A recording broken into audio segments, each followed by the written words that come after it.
Good morning. Welcome on in on this Monday morning. DJ and PK coming at you. I'm PK. A lot of action this weekend. The Jazz wrap up Summer League. Filipowski looked good last night. And oh boy, we had the British Open. Xander Schauffele. Yeah, his second major of the year. Does he get player of the year? Got more majors than Scheffler, but Scheffler's got all those wins. What do you think? Well, we'll get one of our experts to tell us what he thinks coming up this morning. That'll be Bob Casper, be joining us at 8:30. And also RSL went across the mountain range and lost to Colorado 2-1. And let's hear from RSL head coach Pablo Mastroeni. Obviously, a lot of emotions, a lot going on in this match for you guys. Pablo, maybe you can just kind of take us through the emotions in the locker room after this one. Well, obviously, a very frustrated locker room. I think in the second half, the guys did really well to get back in the game. I thought we created some really good opportunities to notch a second. It wasn't the case, and for me, that game should have ended in the draw. And I think the decision there at the end completely clouds what this game's all about, what a derby's all about. And again, the more I watch soccer, the more I'm confused about what is a natural position when you're getting ready to jump. That stuff is just it's insane. It's insane for a game like this to be determined by a subjective call. And again, Colorado has something like 15 PKs.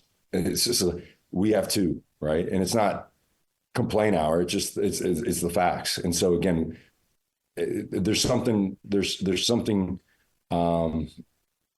interesting behind that.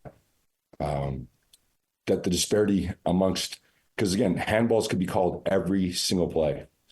And so for one team to have 15, and I know that when we played them at our house, they got a handball call when the Mecca knew nothing about it. And so if the player doesn't know anything about it,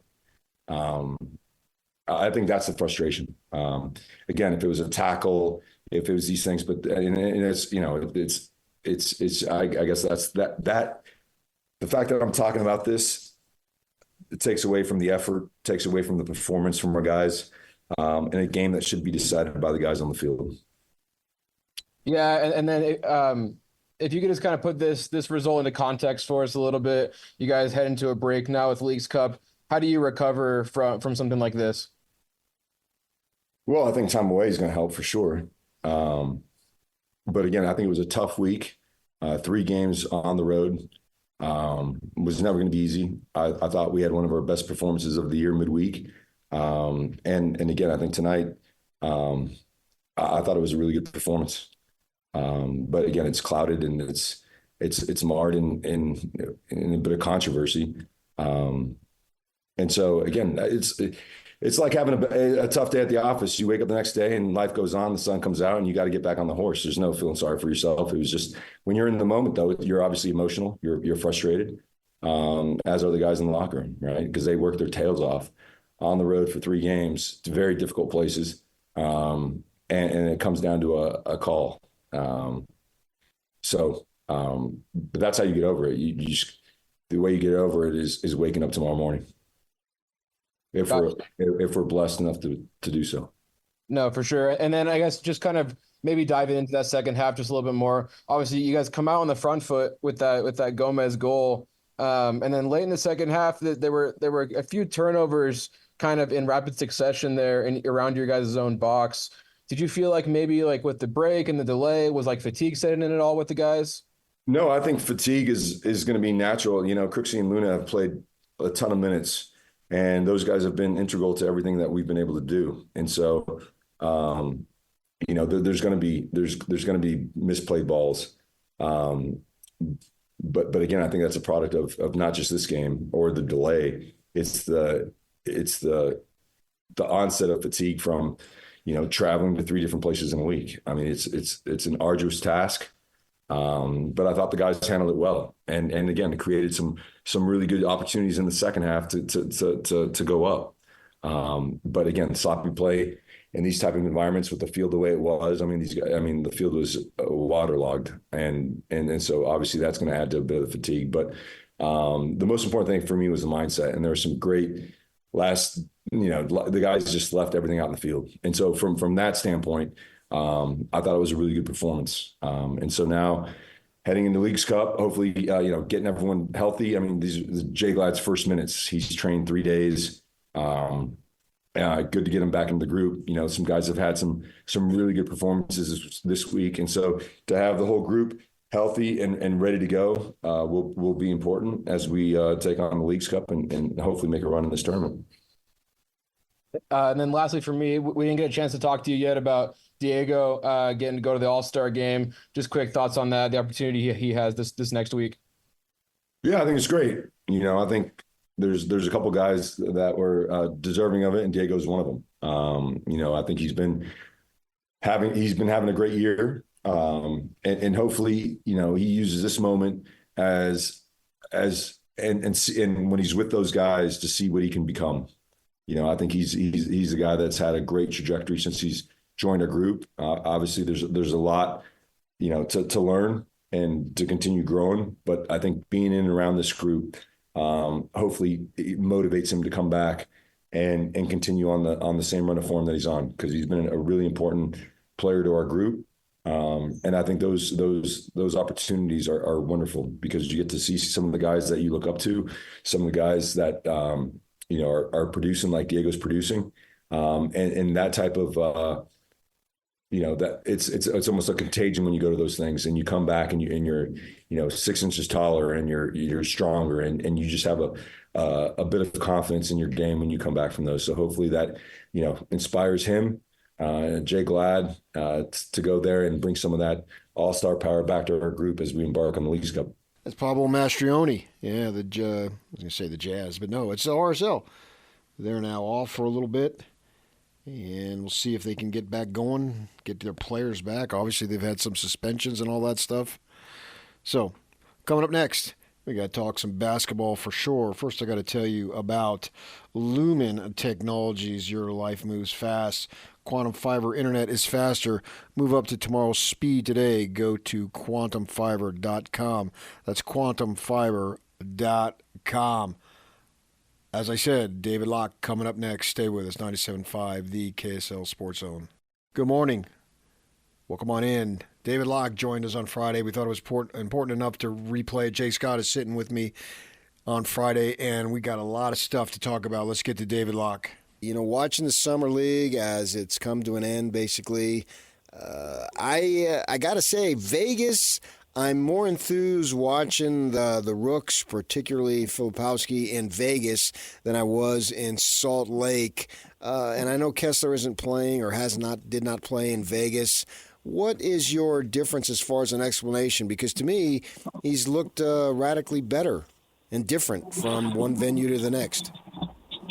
We had Coach Tim Lacombe doing the third game of the Salt Lake Summer League, and I thought he made an interesting comment about Filipowski. He basically said he's got all the skills, just have to figure out how to use them differently. And I think he's beginning to learn how to use them differently. He had a pretty rough start to the Summer League and seems to have adapted nicely as it has gone on to become more efficient. If he can make that three, which we'll see, he's only a 34% three-point shooter at Duke, so we'll see. I don't think he's really like a knockdown, dead-eye shooter, but maybe it can happen with more practice and more time and more comfort. Then that's just a really valuable piece. You just don't find a lot of stretch fives out there. It was interesting to me that Taylor Hendricks usually guarding the 5 and him guarding the 4. I thought he slid his feet better defensively than a lot of people realize or give him credit for. I think he's probably actually a better switching defender than he is a drop big. But, he's just going to have to adapt and learn his game and learn the NBA game and what works and what doesn't. Spinning in traffic does not work in the NBA. So, you began to see more straight line drives. He's got a nice quick left hand, low dribble, hard drive to the basket. He doesn't always have to spin back. And so he'll have to learn that. He did start to spin to pass a little bit rather than spin to shoot. So he'll adapt and adjust, and still a very, very young player. I think, it feels like anybody who's at Duke feels like they're there for a long time just because Duke's so loud. But, Kyle Filipowski's still got a lot of years of development in young players. So we got to give him some space and time. I think G League will be helpful to him because that league's pretty fast when he plays there. And then over time, we'll watch him try to see how he can play minutes in the NBA game. Also, I just think, the other one, let's be super cool. NBA player after Zach Edey. Like a big-time rotation NBA player on any of those rosters, any bigs? Like, Summer League's pretty big, empty. You're not seeing a lot of 6'9" to 7 footers, 6'10" to 7 footers that are going to be playing minutes in the NBA playing Summer League. I was talking to Ben about this yesterday, talking about Taylor Hendricks, David, and I said that the fact that he can shoot and guard is really important for him because it will give him time because he can be playable while he works on the other things, and the other things have a long way to go. So my question to you is, have you seen anything new from him? It was good to see him make some shots the other day, but has he installed anything new, or are you seeing anything new from him? His body looks really different. Like, up close person. His lower body looks significantly stronger. I thought in limited time, really, if you think about it, it's not very much time, right? April 15th to July 8th, right? So not a lot of time. I thought both Bryce Sensabaugh and Taylor Hendricks looked really different, which is a huge tribute to our strength and conditioning staff and all those guys that are working those programs, because I thought those two guys looked considerably different. Lower body, I thought Taylor looked a lot stronger. And maybe that was noticed also, like, in the game against Toronto when they weren't playing any bigs, he was just so dominant physically with his length and strength. And that was evident there. David Locke joining us right here on the KSL Sports Zone. As the Summer League fades into the memory, and then these guys will reconvene, and we'll see them once the season starts and go from there. I think now the attention turns toward building the roster, constructing the roster, getting it set. And at the top of the roster is the best player marketed. I think Sharani came out with a report of 3 picks now, swap picks, and this Podzinski kid. And I saw that the Warriors thought some of the Warriors executive staff said they thought he could be an all-star. And I don't know if they're driving up the price or trying to lower the price or whatever. What do you make of that potential deal?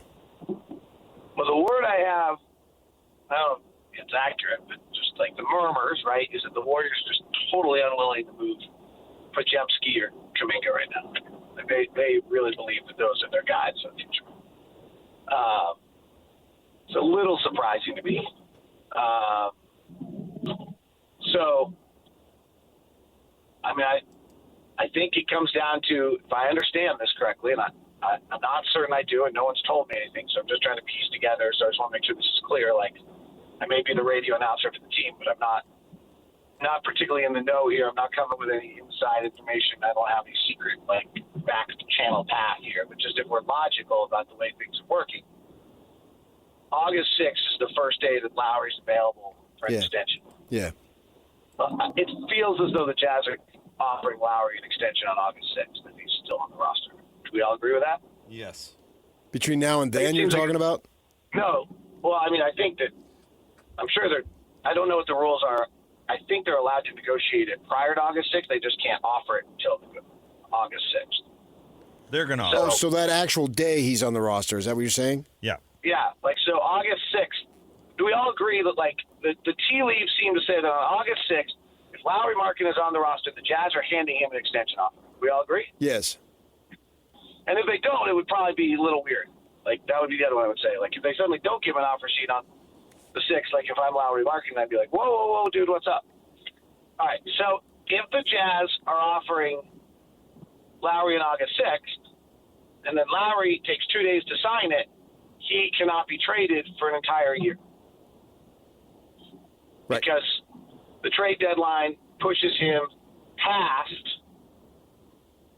he can't be traded till July. Not an entire year, but basically the first trade cycle, the trade deadline, if he waits till the 8th to sign it, he's not movable on that trade deadline. Okay. So those two things, I think, one is hypothetical, we believe to be fact, the other is actually the way the rules work. To me, that means that on August 4th, the Warriors have to make a decision. Are we going into the season with this roster as it is, Steph Curry's window having a year or two left? Or are we meeting Danny Ainge's price for the best available player in the NBA who would radically change who the Warriors are?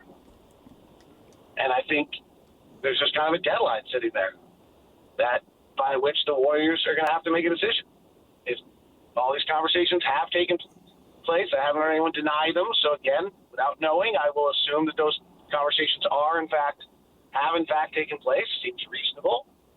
Like as somebody said to me, Danny Ainge is the king of fishing expeditions. So Danny may be on a little bit of a fishing expedition to find out whether he hooked something big. And on August 4th will be pretty much the day the Warriors in their office have to make a decision, or whomever else might be involved in this. Remember, we never saw Cleveland coming until the Cleveland deal got done for Donovan. So whoever it is, August 4th and 5th, people don't jump up, then the Jazz make their move. If you see the Warriors, let's just say for hypothetical sake, they make that move and they don't trade those two players that you just mentioned that they've got to keep, their two younger players, and we'll give them marketing just for argument's sake. So now they got the two players, Curry, Green, marketing. Do you see that as a contending team, though? Oh, yeah, I think they're really good. So if they had Lowry, they're really good. Steph's great still.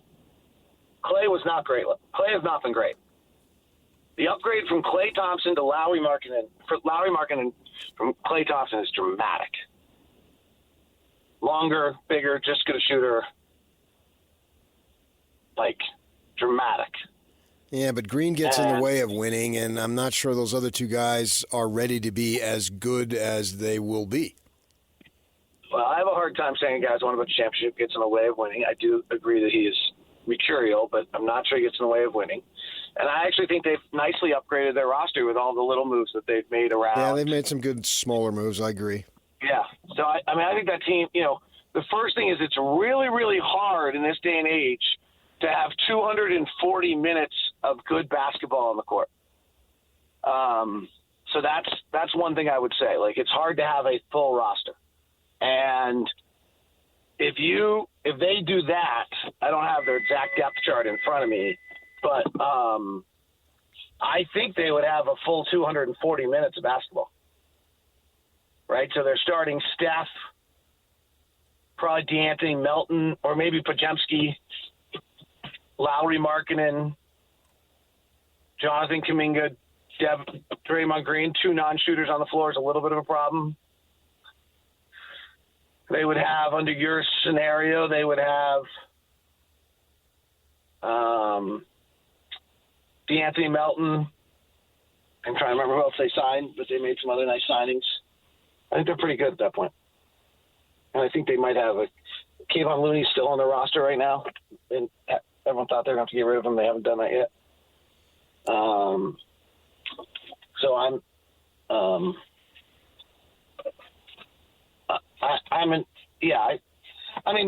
the other answer is if they don't make the move, what are they? No, they're a team with a superstar that's playing out the string like a lot of teams do with superstars until they retire. Dirk with the and they're Mavericks. So OKC is going to be the favorite. Minnesota, Dallas, Denver. Yeah, Then are they the fifth best team in the West? Is New Orleans the fifth best team in the West? The Warriors? I don't see it. Right. So, on that level, that's where I think August 4th gets really hard on the Warriors. Right. Are they really just going to run Steph out there is like Kobe Bryant, his final years with the Lakers when they're just terrible. But Yeah. Steph's still good. That's the difference. Kobe wasn't good then. So I was saying yesterday, it feels to me like it's a similar situation to the Rudy Minnesota thing in a sense that Lowry's like, I mean, what you're describing to make them better, I totally agree with. But he's like the only guy, right? I mean, this is where Ainge really has leverage. Now, you said best player available, sure, but is there even a plan B? Well, maybe Brandon Ingram. Yeah. Plan B from the Jazz perspective? No, for Golden State. Oh, okay. I mean, how much? Like, Rudy was the only one Minnesota could trade for. Like, there wasn't another player in the league that filled their needs, and that's why they had so much leverage. I think it's something similar here. Yeah, I mean, there's not another piece that changes who the Warriors are. Well, plus he doesn't dribble. He's fine with standing there and shooting. I mean, he doesn't have to have the ball the whole game. Like, he fits for a lot of reasons. Right. No, he fits to everybody. He fits on every roster for everybody. Yeah. He's incredible. Do you think that there's other potential moves because you look at what the Jazz are trying to do? They've got a host of young guys, and they still have Clarkson. They still have Collins. So I'm wondering how those pieces fit in as they look to the future when they're ready to win, whether that's 1, 2, or 3 years. I don't know if I'm answering your question, but two things. If the Jazz do the Lowry extension, they'll have somewhere between $12 and $18 million of cap space, depending on how much they use on Lowry. I don't see players that fit into that, but over time you can tell. I mean, who knows?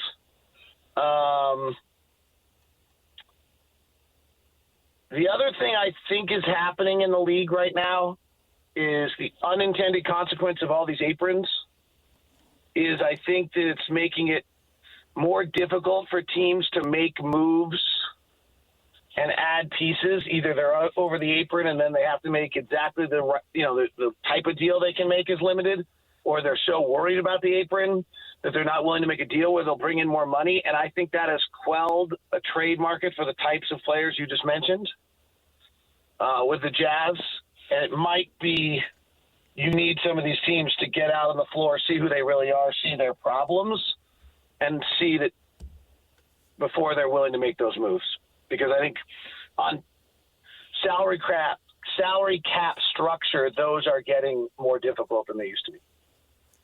What do you think about the idea to somehow allow re-signing players you've drafted to not affect the apron? I've heard that floated out there.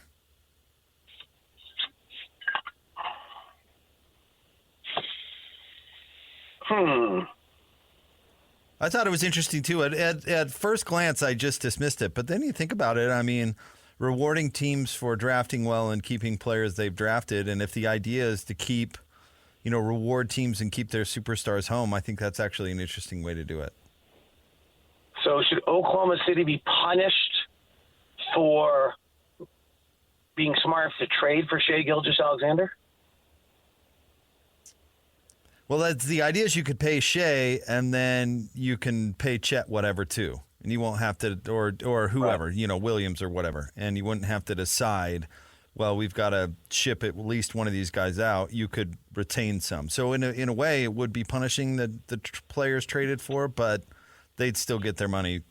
This all started with the Warriors because of Steph Curry, Klay Thompson, and Draymond Green. Right. Well, it's the Warriors, I think, floating it out there, so that would make sense. Right, yeah. The Warriors are the ones who are like, we shouldn't be penalized for the fact that we drafted our players. Right. And Boston would have Jason Tatum. So it's I have to really digest it. What's interesting to me is that your first glance on is, that's good for small market teams that have to build through the draft. And then the first two examples of teams where it would be helpful are two large market teams, where it would allow Boston to re-sign Jaylen Brown and Jason Tatum for whatever without having the impact, any restrictions. And then it would have, and so I don't know that gets interesting of whether or not that actually is helpful or not. So I'd have to figure out what we're really doing with it. This is interesting to watch right now.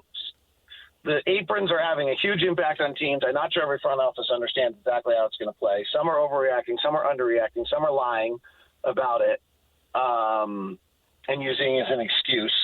And it's pretty fascinating. And it'll be interesting to see what the impact on the game is.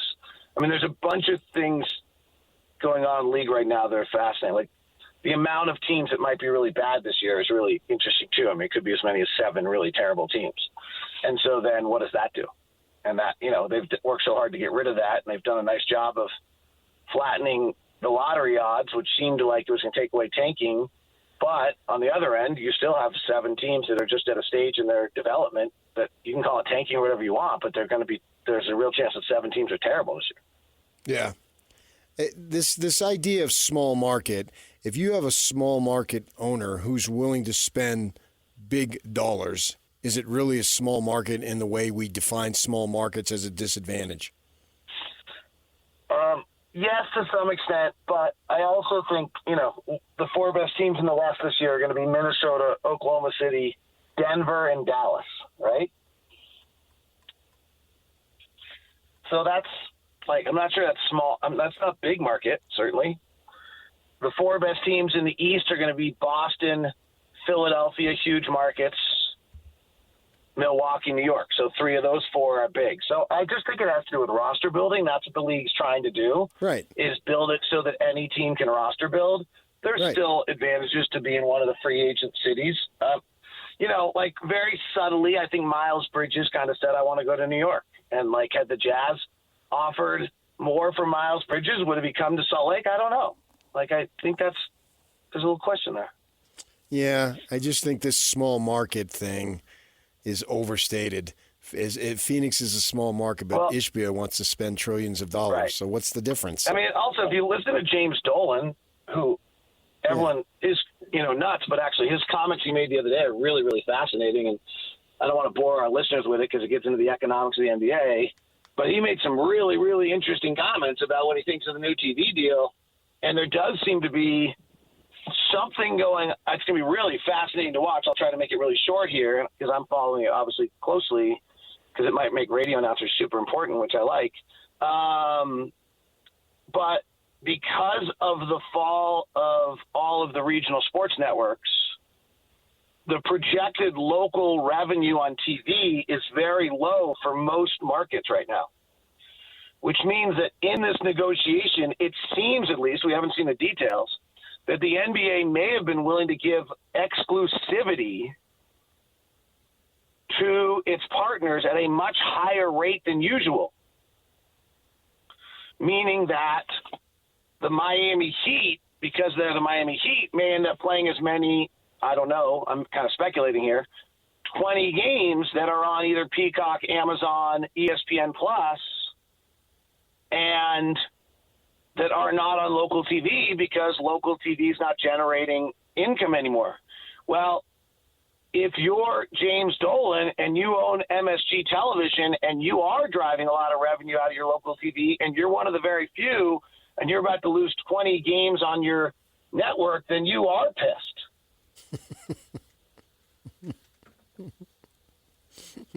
Yeah. All right. I buy it, but then just charge $20,000 for courtside seats. Right. and away you go. Speaking of away we go, we got to go. We appreciate your time. Thanks, David. Talk to you soon, my friend. That's David Locke right there. How about that? Always entertaining, always informative. We appreciate him coming on. Got to tell you about 30 Seconds to Mars. Catch 30 Seconds to Mars on the Seasons World Tour 2024 with special guests AFI as they make a stop at Utah First Credit Union Amphitheater on July 30th. Get your tickets now at livenation.com, or you can listen to The Zone all day tomorrow, Tuesday, July 23rd, for your chance to win. Okay, coming up next, me and my good buddy DJ, we're talking about college football. Stay with us right here on 97.5, the KSL Sports Zone. Good morning. It's DJ and PK. It's 97.5, the Zone. PK. Yeah. We are in the middle of the summer. The heat, 100-degree days, blah, blah, blah. So let's talk about the middle of winter. I love skiing. Let's talk about December and January. Let's talk about the college What are you getting me for football Christmas? playoff. Same thing I always get you. Best wishes for a Happy New Year. Thank you. I appreciate that. Now, we're going from 4 to 12 teams. We got 2 years of this. You like it? You love it? You're okay with it? And will it stay? I like it because I think that is something that we needed to do. It was getting tiresome of the same conferences, the college. Who was I talking about? Oh, I was talking to the ASU athletic director. He's new. He just got the job. He was on staff, and they promoted him. His name is Graham Rossini. And he was talking about, he's a baseball guy. So immediately I was drawn to him. And we're both Devils, obviously, because he went there and all that stuff. He's a local. And he was talking about how the College World Series of just 2 conferences this year, it wasn't as enticing to him. You know? Totally agree. I totally get it. Yeah. There's nobody from the western side of the country that gave me some kind of rooting interest that I knew something about, that I'd been to. And it doesn't have to be Pac-12, although that's who it probably is. UCSB went 1 year, Fresno State, Pepperdine. There have been other schools over time. Yeah, and the thing he was saying is it's basically NIL driven. Yeah. So you're purchasing your way into it, and that's got to change. NIL is great, but from a fan perspective, you want more. And with the 4-team playoff, I don't think we were getting more. And now we'll get more. And I love the fact that their parameters set. You do this, this, and this, you will get in. You don't have to go to some committee room in a hotel in a boardroom in Dallas or something. Yes and no. I mean, 8 of the bids are still going to be decided by a committee, but I do get your point. But I get that. I understand that. There are 4 conference champions. Win your league, and there's a certain beauty to that. If you win, you get to keep coming, as opposed to you win, and then somebody looks at you, yeah, you won, but you're not good enough. What? Win and you're in. We love that about the NCAA basketball tournament. Everybody knows you can avoid the committee and play your way in. Yeah, it's a little trumped up with the conference tournament, and I guess you could say the conference title games will be a little trumped up too. But at least at that point, with the conference tournament, not every team in every conference gets in, but you can have these crazy upsets sometimes. Well, at least here, you're going to have the first and second place team. And presumably in the Big 12, those teams will be ranked. And so they should be good. They will have stood the test of time, at least to a degree. And with the number of teams being 16, there's a potential possibility that the numbers 1 and 2 teams hadn't even played each other yet. So that'll add a little more intrigue. So yes, I really like it. I want to get away from judges and get more on the field. It drives me nuts when you see a team. Well, yeah, but if they played them 9 out of 10 times, they'd beat them. Oh, you didn't beat them. We can't discount the actual result on the field that given day. We can if it's the SEC. Yeah, and that bothers me. You're not alone. That we should be accounting for what's going on, because then it's just it all is default. Well, that program is better than this program, and yeah, you got them that day, but so what? You're not better. It's about won losses, man. That's how coaches are hired and fired and yada yada, and so it needs to be important.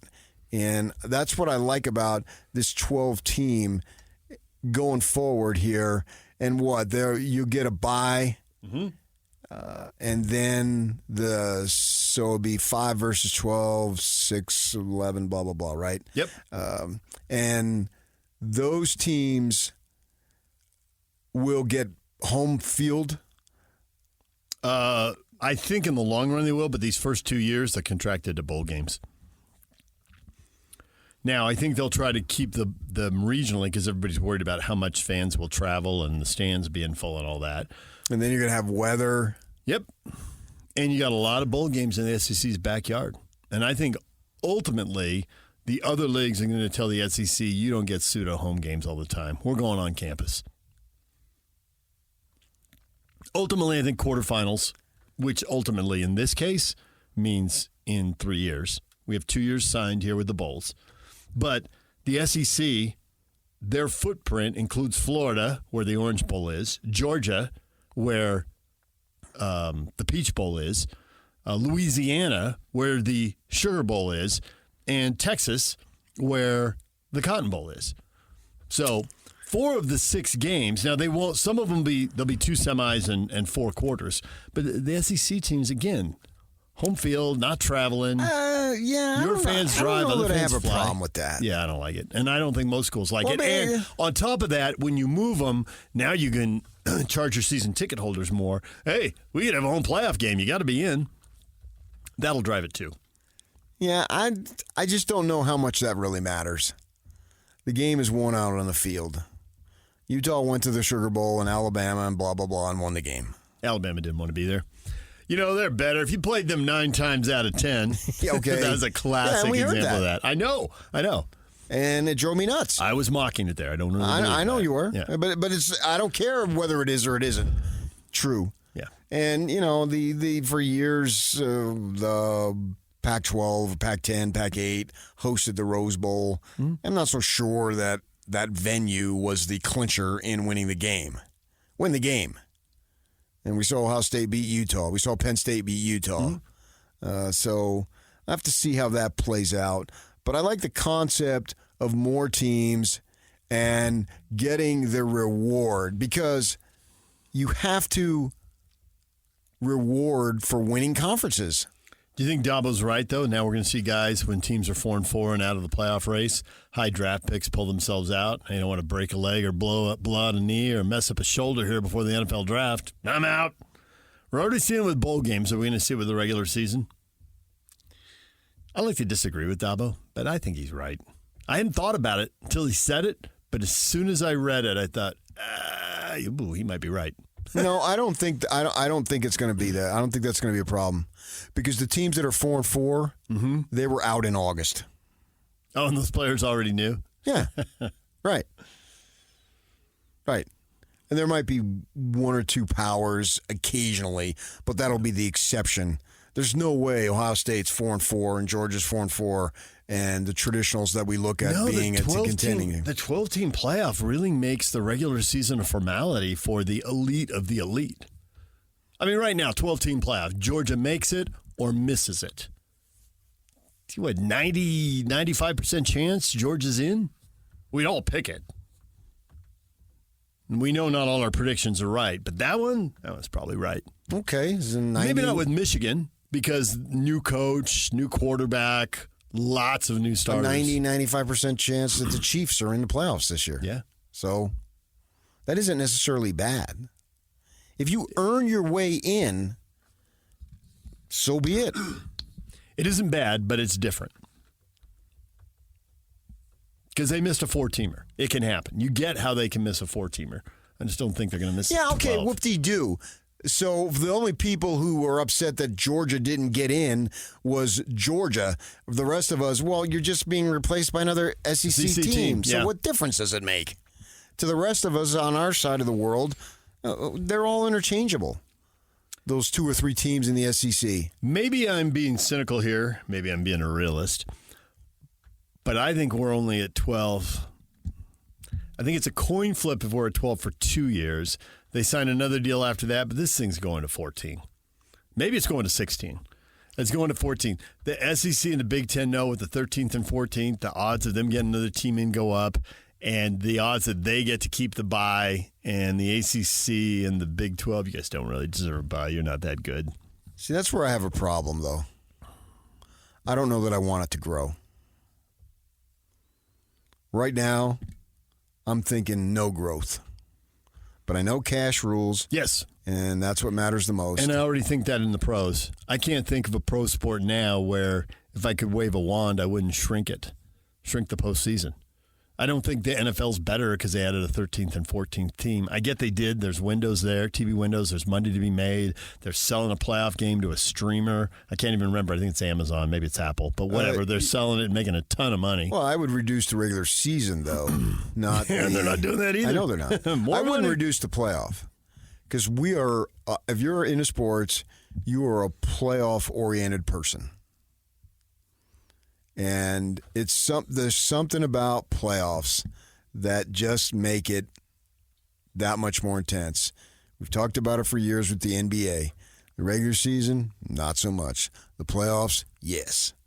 And we're drawn to the playoffs. That's where we're going everywhere. The wild card, I didn't mind. I actually liked baseball putting the fifth team in each league because I thought there ought to be a prize for winning the division. These two wild card teams, now they had to play each other. Okay, that's good. There's a bonus for winning the division. I can live with the wild card. There's enough teams. There's a reward. That's fine. Right. Yeah. But the sixth team in, the third wild card, the sixth team, I don't like that. That's playoffs, man. More playoffs, the better. I didn't like that. I was good at 10. Stay at 10. I want playoffs. I wish baseball stayed at 10 and football played at 12. But baseball's at 12 and football's at 14. And I just don't know that college football is going to stop at 12. They're going to go to 14 or 16. We'll see how long they can hold I will off. accept it on one premise. You'll accept what? An expansion beyond 12. For college football, okay. On one premise. What's that? No 1AAs. I like that. Right off the bat. I hate that for the 1AAs because I know they need the money. But as far as a viewer, I don't want to watch those games. Yeah. Don't water down the regular season. College football had that. Even if it was a mirage or a facade, we still believed college football regular season was among the best regular seasons. Dare I say at SEC, it just meant more. Yeah. It did.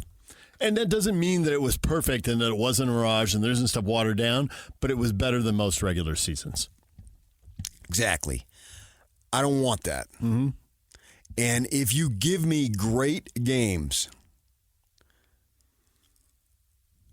particularly with the non-conference, obviously, because you can't really control your conference, I want to see Utah and SC play. I'm with you. That'd be great. Yeah. I was glad Utah signed with UCLA. I mean, SC would be the prize. Sure. I want to see where those teams then, they're not necessarily penalized for playing and losing those games. That is And real. so to the that is point a where they real fear. avoid the That's games. a real fear. And with the 12-teamer, I wonder if they're going to build any strength of schedule in. Because the fact is, in the history of both the BCS and now with this 4-team playoff, it's just been the 4 teams with the best records. They only use strength of schedule if there's 2 one-loss teams, and they got to pick between them. They don't ever say, hey, this 2-loss team played a way tougher schedule than this 1-loss team. Stanford, I thought, got a raw deal one year because they gave themselves a tougher schedule. They ended up with 2 losses. They won the Pac-12, and then like a season-opening loss to Northwestern when Northwestern was good. Not At 10 in the morning. Yeah, at 10 in the morning, week 1. Yeah. And it's like, Stanford, we all say we want these games. Stanford should have been playing Chico State. What do you? If you play Chico State and win, it's like we all hate the SEC, but it works. I know. And how do we blame them for stashing that gimme win in Game 11? It worked. They never got penalized for playing that. So get away from that. And I would actually like, this will never happen, but since you destroyed the Pac-12, Yeah. have them have some kind of non-conference alliance. Yeah, that would never happen, but I'd totally be up for it. Yeah. The more those teams play, that SC isn't going to play Stanford. I didn't know growing up in San Diego that SC and Stanford was a big deal. And then I went to college, and Santa Barbara is basically 45% of the kids are from LA, and 40 or 45% are from the Bay Area. And the rest are scattered around. And all the kids who were football fans who were from LA and San Francisco were, oh, yeah, USC Stanford? Yeah, that's a thing. And I had no idea. Now, later on, I start following. I'm like, yeah, that's a thing. Yeah, I would love to see that. Some type of alliance where there'd be a rotational basis. You can save money on travel. Yep. And do a home and home. And I'm sure Oregon State wants to play Washington. I bet they do. And they just rotate that. Yeah. So you have a form of the old Pac-12, and it's shocking that you would say that old Pac-12, but in 50 years, well, who knows what's going to be in 50 years. In 50 years? The Big Ten's going to have 32 teams. It's going to be a national consortium. There's going to be an 8-team Western Division. Right. And it's going to be former members of the Pac-12. And Oregon State and Washington State are going to be left out. And Arizona and somebody else will be left out. Maybe Cal. I'm not positive.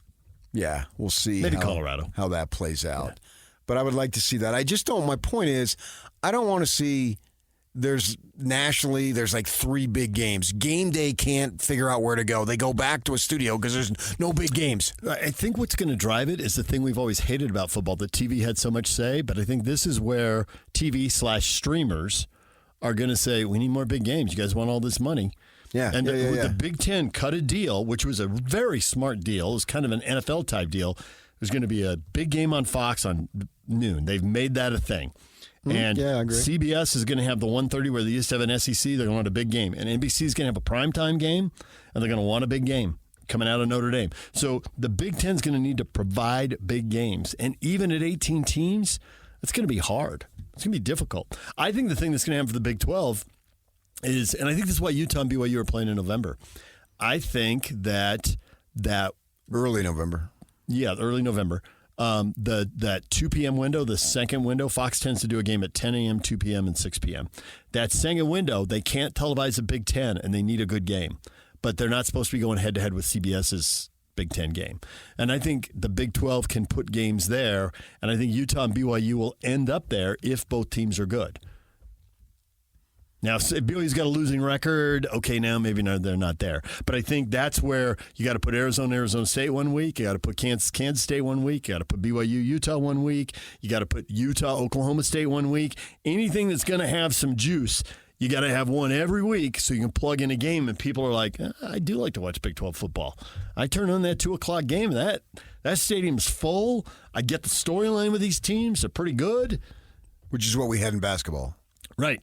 And I think that's where Yormark's got to, and I think that's why he's done what he's done with the schedule. And I don't think they'd want to admit they're that TV-driven, but everything they say adds up to that was a big factor. That's where you come in, man, the business side. It's true. All right, there you go. What do you think, man, about the playoff? What's going to happen in the coming years? We got a lot to get to tomorrow. We got a lot to get to tomorrow too, but we also got a lot to get to today. We got coming up at the bottom of the hour, next hour, 7 o'clock, Patrick Manning, Black Desert. That's coming up, man. A PGA tournament is going to be in our backyard down in St. George. So excited. And then I told you about Bob Casper. Also, Amy Donaldson wrote a phenomenal piece on all the stuff that's going on with the Utah State Aggies and their football program. Stay with us right here, 97.5, the KSL Sports Zone. It's time to get your morning started with the news you need to know. News update. This is what's trending with DJ and PK. Hashtag NBA. Jackson poorly working against Holiday, who knocked it free and saved it to James. What a play by Drew Holiday. James with the jam and a foul. A flex from LeBron James to try to. LeBron drives for the lead. He puts it in. With 8 seconds remaining. It's over, man. Oh, what a summer. The Summer League finished up for the Jazz, and wow, what a memory Riley Jensen's sitting in. They beat the Detroit Pistons. You know the Detroit Pistons, Joe Dumars, the legacy, Isaiah Thomas, on and on. Yeah. Chauncey Billups. The microwave, Vinny. Oh, yeah, the microwave, yeah. Well, I mean, he's Kyle Filipowski, he was the oven. In the oven. It was hot in Vegas, and so was he. 26 points and 11 boards. Somebody named Max Amos? Amos. Played for Texas last year. I watched the game. Well, I didn't watch all of it, but I watched a good portion of it. Scored 23. Now, a lot of the named Summer League dudes did not play. They listed sickness and injury to Sensabaugh, and that's it. They're done. So Filipowski looked good, man. It's a funny because he went to Vegas and he was a new man. We've been talking about it for a whole week. And now we'll see what he can do when the season reconvenes here in October. maybe they got something. It wouldn't be the first time a second-round pick is pretty good. No. We'll have to see what happens there. And then how about LeBron? They needed a late layup. Team USA, the South Sudan. I almost thought North Sudan was better. Any one of those directional countries, Yeah. you know they're going to be good. Well, South Sudan, the weather's way better in South Sudan. It's True. South of North True. Sudan. It's like South Korea and North Korea. Yeah, and they were free. Man, the U.S. trailed by 16 points. Oh, man. South Sudan. Do they have a nickname? They're just South Sudan? They're the Bright Stars is their team nickname. Bright Stars. Luol Deng, man. former NBA players, spearheaded their efforts to become what they are. Luol Deng. Not Luol Sindor. Luol Deng. Yep. Man, he's the second best Luol of all time. When you think about it, you had Luol Sindor, and then you got Luau. It's not Luau. Lou. It's not Luau. Yes, it is Luol. No, his name is Lou Alcindor.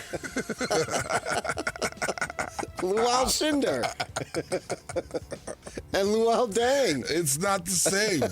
It's They not the both same. had similar games. What are you talking about? Patrick, Not the same. it's early, I know, but it's not the same. Luol Sindor and Luol Deng. I know you're looking at me crazy right now, like I don't know what I'm talking about, but they're not the same name. They're not. Well, yeah, I mean, Luol Deng doesn't have the Luol Sindor sky hook. We understand No, he that. doesn't have the same name. How do you explain that again? What do you say? I don't know. Luol Sindor, Luol Deng sounds the same to me. Yeah, of course it does. Of course. We'll see if that means anything once the Olympics get going. It was an eyebrow-raising victory, and LeBron likes the close ones better than the blowouts, is what he said afterward. The Celtics signed Sammy Hauser. That's the best Sammy in Boston since Malone. Remember Sammy Malone? No. Come on. That's past my time. Do you remember Samuel Malone, Jake? You don't know who Sam Malone is out of No. Boston? Oh, I do, actually. Now I do. Now that it's Sam, not Sammy, it's Cheers. All right, Sammy Malone was like, I'm searching the Rolodex over here in my head. I can't figure out who you're talking about. But Sam Malone, he's the is best one of the Sam. all-time. In fact, he might be the all-time greatest Malone ever. I mean, Moses, Carl, Sammy. I think Sammy might be the best. Were you a Diane or Rebecca? Not Rebecca. Let's see. No, not Diane. So you went Rebecca, huh? Yeah, I definitely like a little Rebecca. sassier. I knew you did. Dude, I married a girl from Long Island. That's what I'm talking about. Like, what are you talking about? Like, I know. That's why it's no surprise that you went with Rebecca. They signed him a 4-year, $45 million deal. Man, the Celtics. Wait, which spend one a were lot. you? You can't just ask me questions like that. Carla. Carla.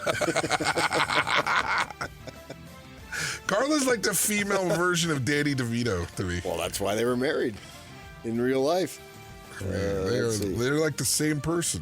Sam shot 42.4% from three, which is fourth best in the NBA with at least 400 attempts. All right, man. Celtics paying a lot of money. You're bringing it this morning. I like what you're doing here. Monday. I like what you're doing. Tax bill, $225 million. An additional $210 million in luxury tax. Man, whew. Well, the guy's selling it anyway. Has that I don't know. Have they been purchased yet? They've just been on the market. It's on the market, but yeah, whoever purchases this is going to have a hefty bill to. Yeah, wow. Don't companies usually get more lean before they sell? Well, okay, and this one, the whole sale is supposed to be like what the Timberwolves did, where you sell a portion of it and sell another portion of it later, like 4 years down the line. We've seen how bad it's gone for the Minnesota Timberwolves because it'll be the same thing for the Celtics coming up. We'll see. We'll see what happens there. Speaking of money, Clippers owner Steve Ballmer showed off the team's new arena, the Intuit Dome, over the weekend. And then he said that he's upset. It was tough to see Paul George leave for him personally. I love Paul. Paul's a great human being, and I've really enjoyed my opportunity to get to know Paul's family. So on a personal level, I hated it. From a basketball perspective, Paul is a fantastic player, a future Hall of Famer, but we needed to continue to get better. Is he a future Hall of Famer? Paul George. Why do I keep going Paul James? Paul George. I think he's at minimally borderline. I like the player. I think he's really good. I know he's had some playoff failures, but I mean, he's not a big pure shooter, so I just can't judge him on his FGAs and FGAs made. I think he does a lot of different things. So he says, we made what I consider Paul a great offer, but it was great in terms of us thinking about how to win championships. It wasn't what Paul wanted. All right. So be it. I don't know how the Clippers can be better without Paul George. Now he goes to Philadelphia, and they got a couple of really good players there with Embiid and Maxey. So we'll see what happens with them. But sometimes you just throw guys together, it doesn't necessarily work. We'll have to see how all the pieces fit. And plus, Embiid tends to be hurt a lot. But it'll be a fun watch, that's for sure. I'll put it at that. All right, let's move on to the NFL. #NFL. I used to tell you don't read your press clippings, right? We don't really have press clippings anymore. We got the phones and the computers. Press clipping, at least if it was bad, you could throw it up and throw it in the trash can. Now I want to. So I do flip through them, to be honest with you. I read the stuff. I see the guys say what they say on the shows. At least I get clips of them because they come up on your phone. And the good ones I just scroll past because, that's candy, that's not real. But the bad ones, it's like I read it right away, and don't let it go. And that's okay. That's part of the deal. So he blows off the compliments and pays attentions to the negative. Come on, he's a Harbaugh. That's my kind of guy. That's John Harbaugh, obviously the coach of Baltimore. How about that, man? Keeping the receipts. Now you, being a mental health performance coach, how wise is that to do that? I don't think it's super healthy. Because I feed off of that, man. I live off of that. Why would you take criticism from somebody you wouldn't take advice from? So you're going to go to some random place where people can criticize you? It's motivation. And where they can... Yeah. For years... You better be I kept everything. You better be so mentally dialed in that it doesn't hurt. It motivates. What's wrong with being hurt? No, there's nothing wrong with it. I do think there is some motivation if you're the type of person that can change it into motivation. There's a lot of people out there right now that take everything personal. I actually have kind of a fun, it's called the hater file. Uh-huh. Anything that's ever been said bad about me in the public, on Twitter, any of that kind of stuff, I print it up and I put it in a drawer so that I'm done with it. And then one day when my kids are whining about people criticizing them, I'm going to pull it out and go, hey, you ever heard me whine about this stuff? Okay, so you're kind of doing it. It happens to everybody. Yeah. The hater file is long. And it is somewhat motivating. I think you're right. But there were certain times in my life, like when I was playing college football, I wasn't ready mentally for that stuff. Okay. So I couldn't read the paper. And I'll tell you this, the degenerate gamblers of the world are awful. They are awful right now on the way they treat athletes and what they say to athletes. You would be absolutely just horrified with the things that people say. To parents, to players, they find ways to get their DMs, they find ways to get their phone numbers, and they are awful. And it's gamblers. It's people that are mad because that person that they bet on didn't come through in the clutch. So they lost money. So Yeah. They're so angry. All right. New Orleans signing former Weber State star Rashid Shaheed to a one-year, $5.2 million deal to keep the standout return man and wide receiver, who was an all-pro selection last year with the Saints. Awesome guy. Good for him. Coming out of Weber. Absolutely got drafted because he was a special teams guy and has turned it into a beautiful career. And he's a fantastic person. It's fun to watch. Obviously, Riley works with Weber State. He's got a Weber State polo on as we speak. Yes, I do. Let's move on to football. Some bad news. #college football. Utah State, man, just one shocking thing after another. The death of cornerback Andre Sheldon Jr. drowned in a cliff-jumping accident. Search for his body began Saturday afternoon when he jumped in and did not resurface at Porcupine Reservoir. I don't know where that is. It's up near Logan. Near Logan? Yeah. Boy, man, that football program, I mean, this is the topper with death. But it has been a bad few weeks for sure. So it said he jumped into Porcupine Dam and they weren't able to find him? He never resurfaced after going cliff jumping. Hours later, his body. 9 o'clock local time after he was declared missing around 2 o'clock. So they were searching with helicopters, dive team, the whole thing. Gosh. Right, so they're going to have to deal with that. Now, he was just new to the team from New Mexico State, where the new interim head coach is from. I assume he brought him over. Yeah, so Dreiling worked with him at New Mexico State. Previously, he'd been at Michigan and TCU as well. Right. So that's just awful. And I don't know how they're going to deal with that and what this season is going to be like. We'll talk with that with Riley here this morning. We've got Amy Donaldson, who wrote a phenomenal piece. You can see that at KSLSports.com, right, on the whole. Correct. Yep. Bovey reached, I guess, she spoke to, I don't know who reached out to whom, but she spoke with Jerry Bovey and about as in-depth a piece of fine journalism as you're going to find. Go check that out if you haven't read it. I read it. Riley's read it. Yak's read it. So she will be joining us at 9:05 today to talk about that piece. All right, let's move on to MLB. Hashtag Major League Baseball. The 3-1 to Nico. Ball 4. Pitch inside. Cubs walk it off with a walk. Tauchman scores. Cubs win. Give Nico Horner the game-winning RBI. Cubs prevent the sweep. They beat the Diamondbacks 2-1. 2-1 is hammered. Deep right center field. Way out of here. And Ohtani joins the home run party. A 30 home run season for Shohei Ohtani. Oh, how do you like that? 473 feet. Oh, Ohtani, I was watching. That was the Sunday night game. That thing right center. Man, that was way the freak out there. It was hard to follow. It was so far. And then you looked at the Dodger reaction on the in the dugout, and there was a lot of wows and OMGs. That was a blast. That's when you know it's a blast, is when the guys who are pros are, like, shaking their head. Yeah. They interviewed Clayton Kershaw and just said, I don't think he's seen anything like that in his time. Obviously, he's been a legendary Dodger. He's going to get back on the mound this week, so good for the Dodgers and him, see what he can do. Dodgers, I think, hit 6 home runs in that game, swept the Red Sox. You're a big Dodgers fan, aren't you?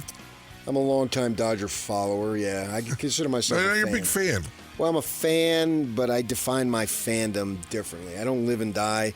To me, my definition as a fan is, do I follow you way closer than other teams?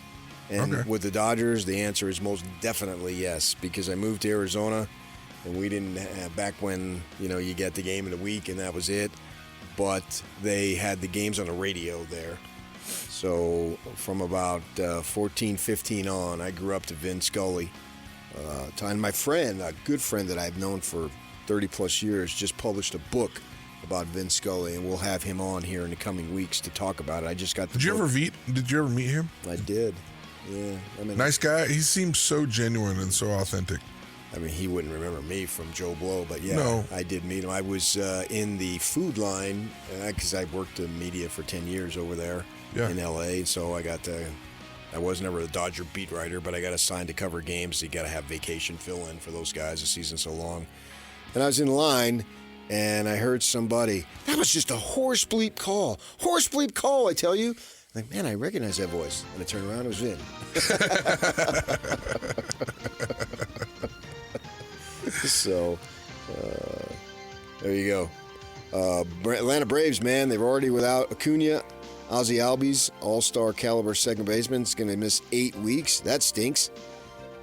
That's bad news for them. Yesterday, Hall of Fame, Adrian Beltre, Joe Mauer, Todd Helton, Jim Leyland among the class of 2024.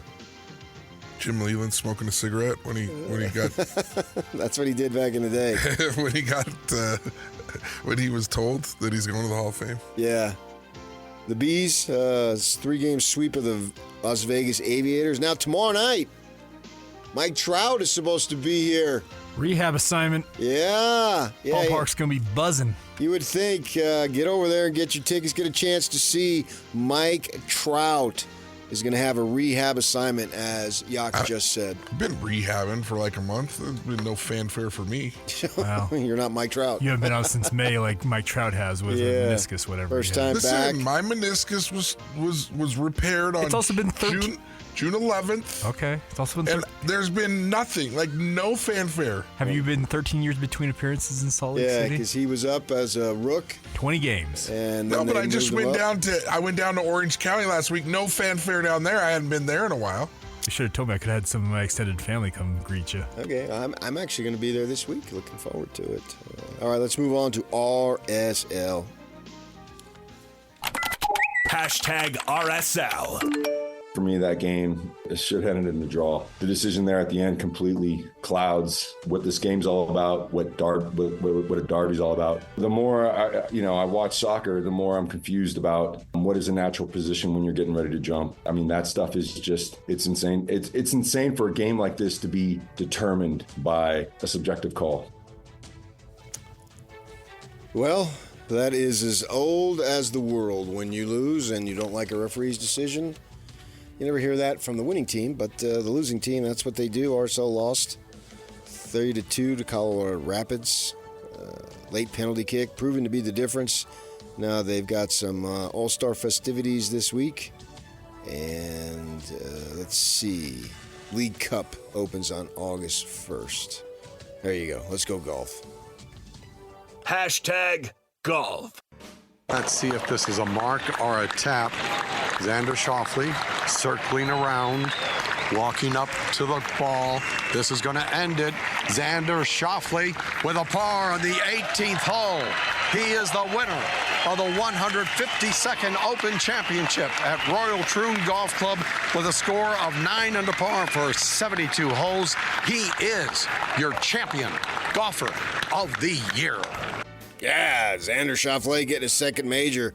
Saturday was brutal. Yesterday was at least a little bit better weather.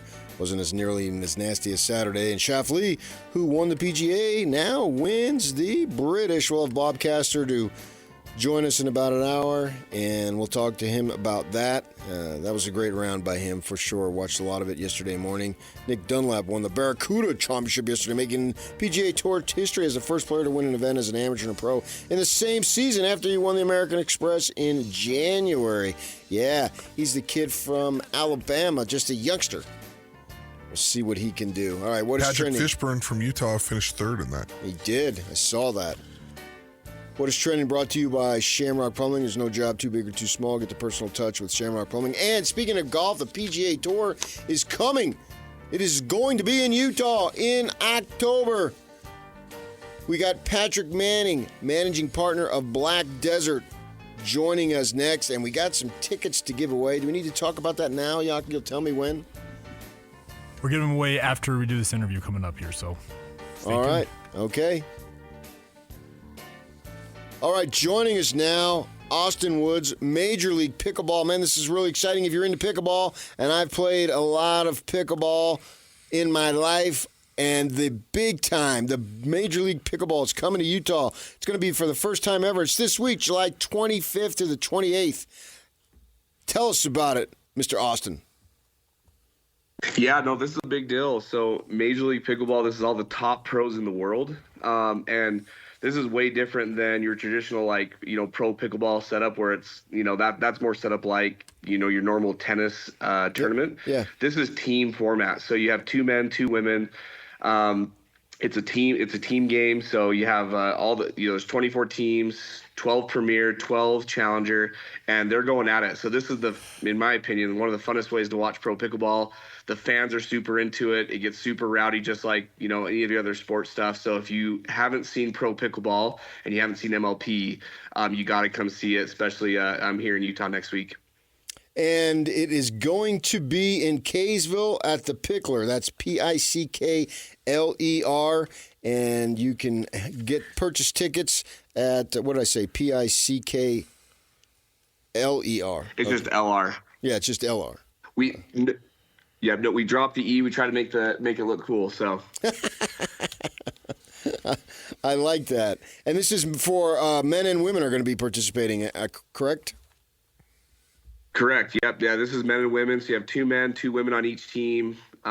They play men's doubles, women's doubles, and then they play mixed doubles, 2 set of mixed doubles. And then if it goes into a tiebreaker, if each team has 2 wins, then they go into a singles, what they call a dream breaker, that gets really intense. And this is rally scoring, so like every point matters. A game's never over because you can just keep coming back, and it gets very exciting. But you got to stay out of the kitchen. Is that not correct? Kind of, yeah. That's a big rule. So the kitchen is actually a non-volley zone, so you can't take the ball out of the air. You can only take it off the bounce if you're in the kitchen. But you actually can hang out in the kitchen as long as you want, as long as the ball's bouncing in the kitchen. Right. If it bounces, then you can move in. I'm a little bit of a pickleball player, not very good, but I've played it. I'm going to be playing it again this week. So we'll have that opportunity. So you guys will be joining us all morning to tell us about it. And we look forward to it. So I don't know if you're on next, but if you are, we'll continue our discussion, okay? Awesome. All right, there you go. Major League Pickleball is coming to Utah for the first time ever, July 25th through the 28th at the Pickler, Pickler in Kaysville. You can purchase tickets. You go over to MajorLeaguePickleball.net, MajorLeaguePickleball.net, and use the code Pickler, Pickler20Ks. Get 20% off. Pickler, 20Ks. You get 20% off, and we'll be talking about it all morning. Stay with us. Patrick Manning, managing partner of Black Desert, coming up next. Stay with us.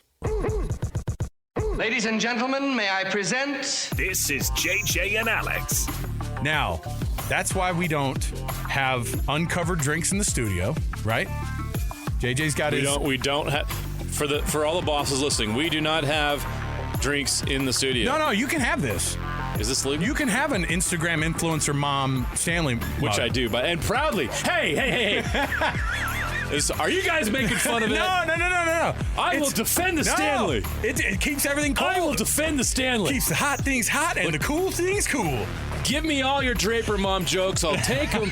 I love my Stanley. They're amazing. Catch JJ and Alex afternoons from 3 to 6. Presented by G2G Bars on 97.5, the KSL Sports Zone.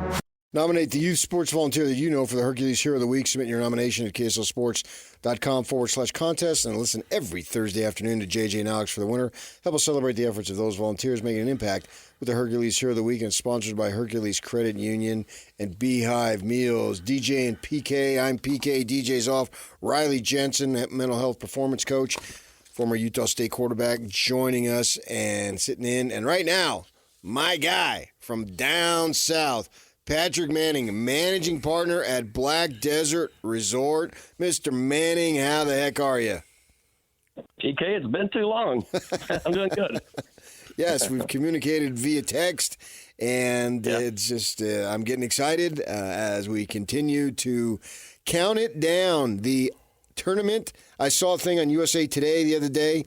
They were listing the fall schedule, and in the headline, including new tournament in, it's technically in Ivins, but we consider it the St. George area, Black Desert Resort, and it had a picture there. And, of course, the picture is looking north, and it's looking into Snow Canyon, and obviously, man, it looked awesome. I was down there a couple of weeks ago, as you know.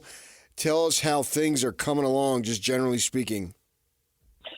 Well, things are awesome. And as far as that view and that you just mentioned, God got it right, and we just had to build a course. So we got the easy part. But everything's going great. The course is in spectacular condition. The resort's coming along. We'll be ready to go. I mean, it's insanity that we're trying to open this resort and host the PGA Tour practically in the same week. But we're going to do it. It's all going good. If you were to someone like me who hasn't been to the course yet and hasn't had a chance to golf it, what's the best hole? What's the most unique hole, and why would I want to golf it?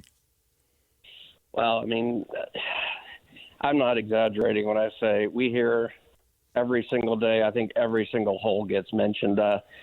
Our golf carts are GPS controlled, and we can count the minutes that each golfer is at a tee box. And I can share with you that tee box number 16, hole 16, is where people take the longest to tee off, and it's because it's where they're getting the selfies of the canyon and the beautiful green. 7's amazing. 3 is a par 3 like Riviera Country Club with a bunker in the green. It's pretty cool. 17, I mean, you just can't go wrong. I mean, really, I'm trying to give you like a great answer, but it's every single hole is amazing.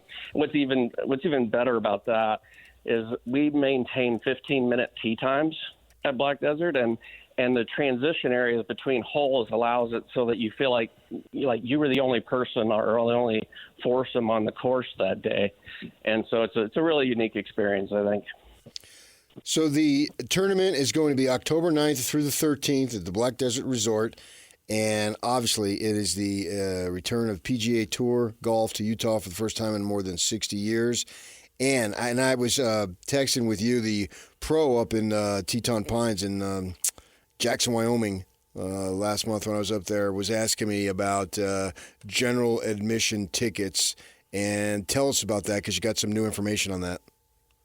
Yeah. We just, it's pretty important for your listeners. If they intend to come down here and experience the PGA Tour, they should go to blackdesertevents.com and pre-register on August 6th.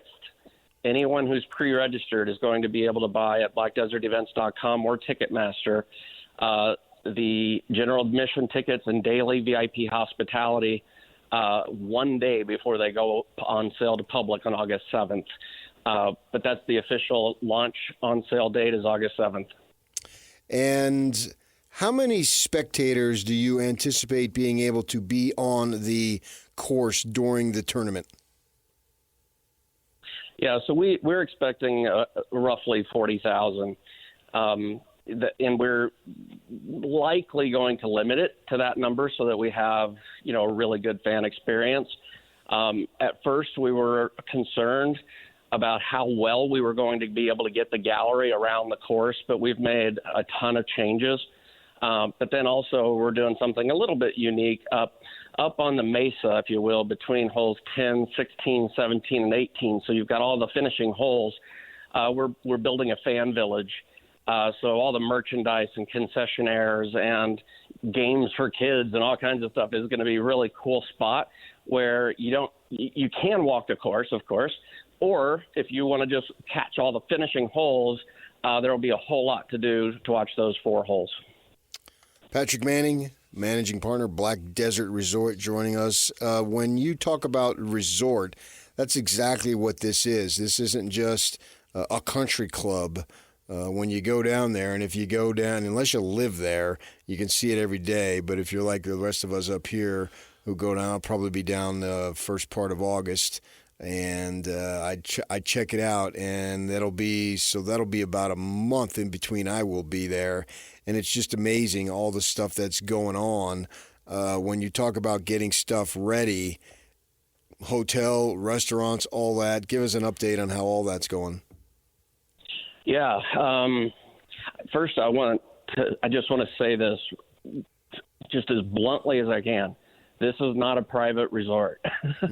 This is a resort for everybody. We like to call it Utah's resort. But we'll have, over a dozen restaurants. Not open for the PGA Tour. We'll have 5 restaurants. Open for the tour. We'll have hundreds of hotel rooms. We'll have a convention center, pools and hot tubs and lots of fun stuff to do for everybody.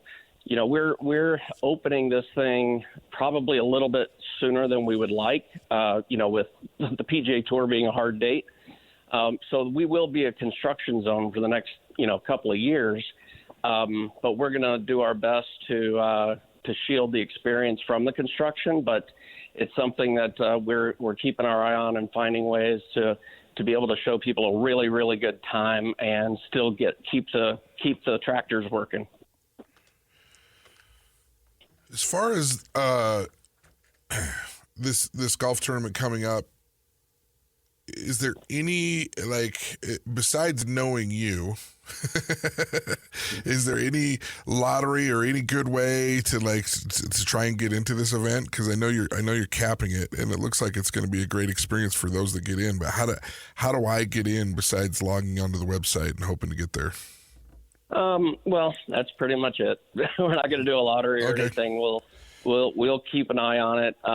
We really, I say we're going to limit it because we probably have to. But we also want to try and get everybody in here that is excited about coming, and I think we'll do a pretty good job. I don't think very many people will be disappointed they couldn't get in, but we'll have to get more and more creative as those final days come, and we figure out how to make sure we put on a great tournament and everybody has a good time. But I would say as long as you buy tickets, by August 15th, you should be fine. So you got a little bit of time. Patrick Manning, managing partner at Black Desert Resort. When you say that, and I think this too, when you said that, I can get what you're saying. When you say that, it's probably a little bit sooner than you want, but you do have that hard date because the tournament is going to be there from October 9th through the 13th. What percentage of the property will you have done by the time the PGA Tour pros show up? That's a kind of a tough question, and it's too early for those, PK. Just kidding. It's, I thought you meant too early in the calendar, but you mean too early in the morning. I gotcha. So, Resort Center, which is the main hub of the resort, will have about 200 rooms open.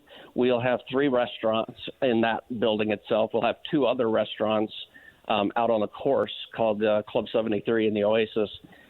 Club 73 is opened now, by the way. But the resort is, you know this, PK. The resort is huge. Right. And so when somebody says, like, what's the schedule, or like you said, what percentage is going to be open? If you're talking about the entire project, it's about 15%. Right. I meant, like, I didn't mean the entire project. I meant for the golf tournament that you want open. It will be nearly immaculate. We will still have a construction zone. But that's buildings going up that aren't going to be in the way. You're not going to be driving through construction. You're not going to be experiencing construction while you're at the PGA Tour at all. It'll just be happening. But it's not on it's nothing under construction on the course. And then if you're staying in the hotel, it's not really under construction. It's other villages that are coming online, like where our water park is. The family village that surrounds that'll be under construction. Right. The reason why I'm bringing that up is because people may, like Riley. I've been down there several times, and I've been on the property probably 10 times now. But the reason why I was saying that is people will go down and they'll see it, and they'll be blown away by the course. And then I want them to realize that you guys, your managing partner and all that stuff, you're just basically scratching the surface.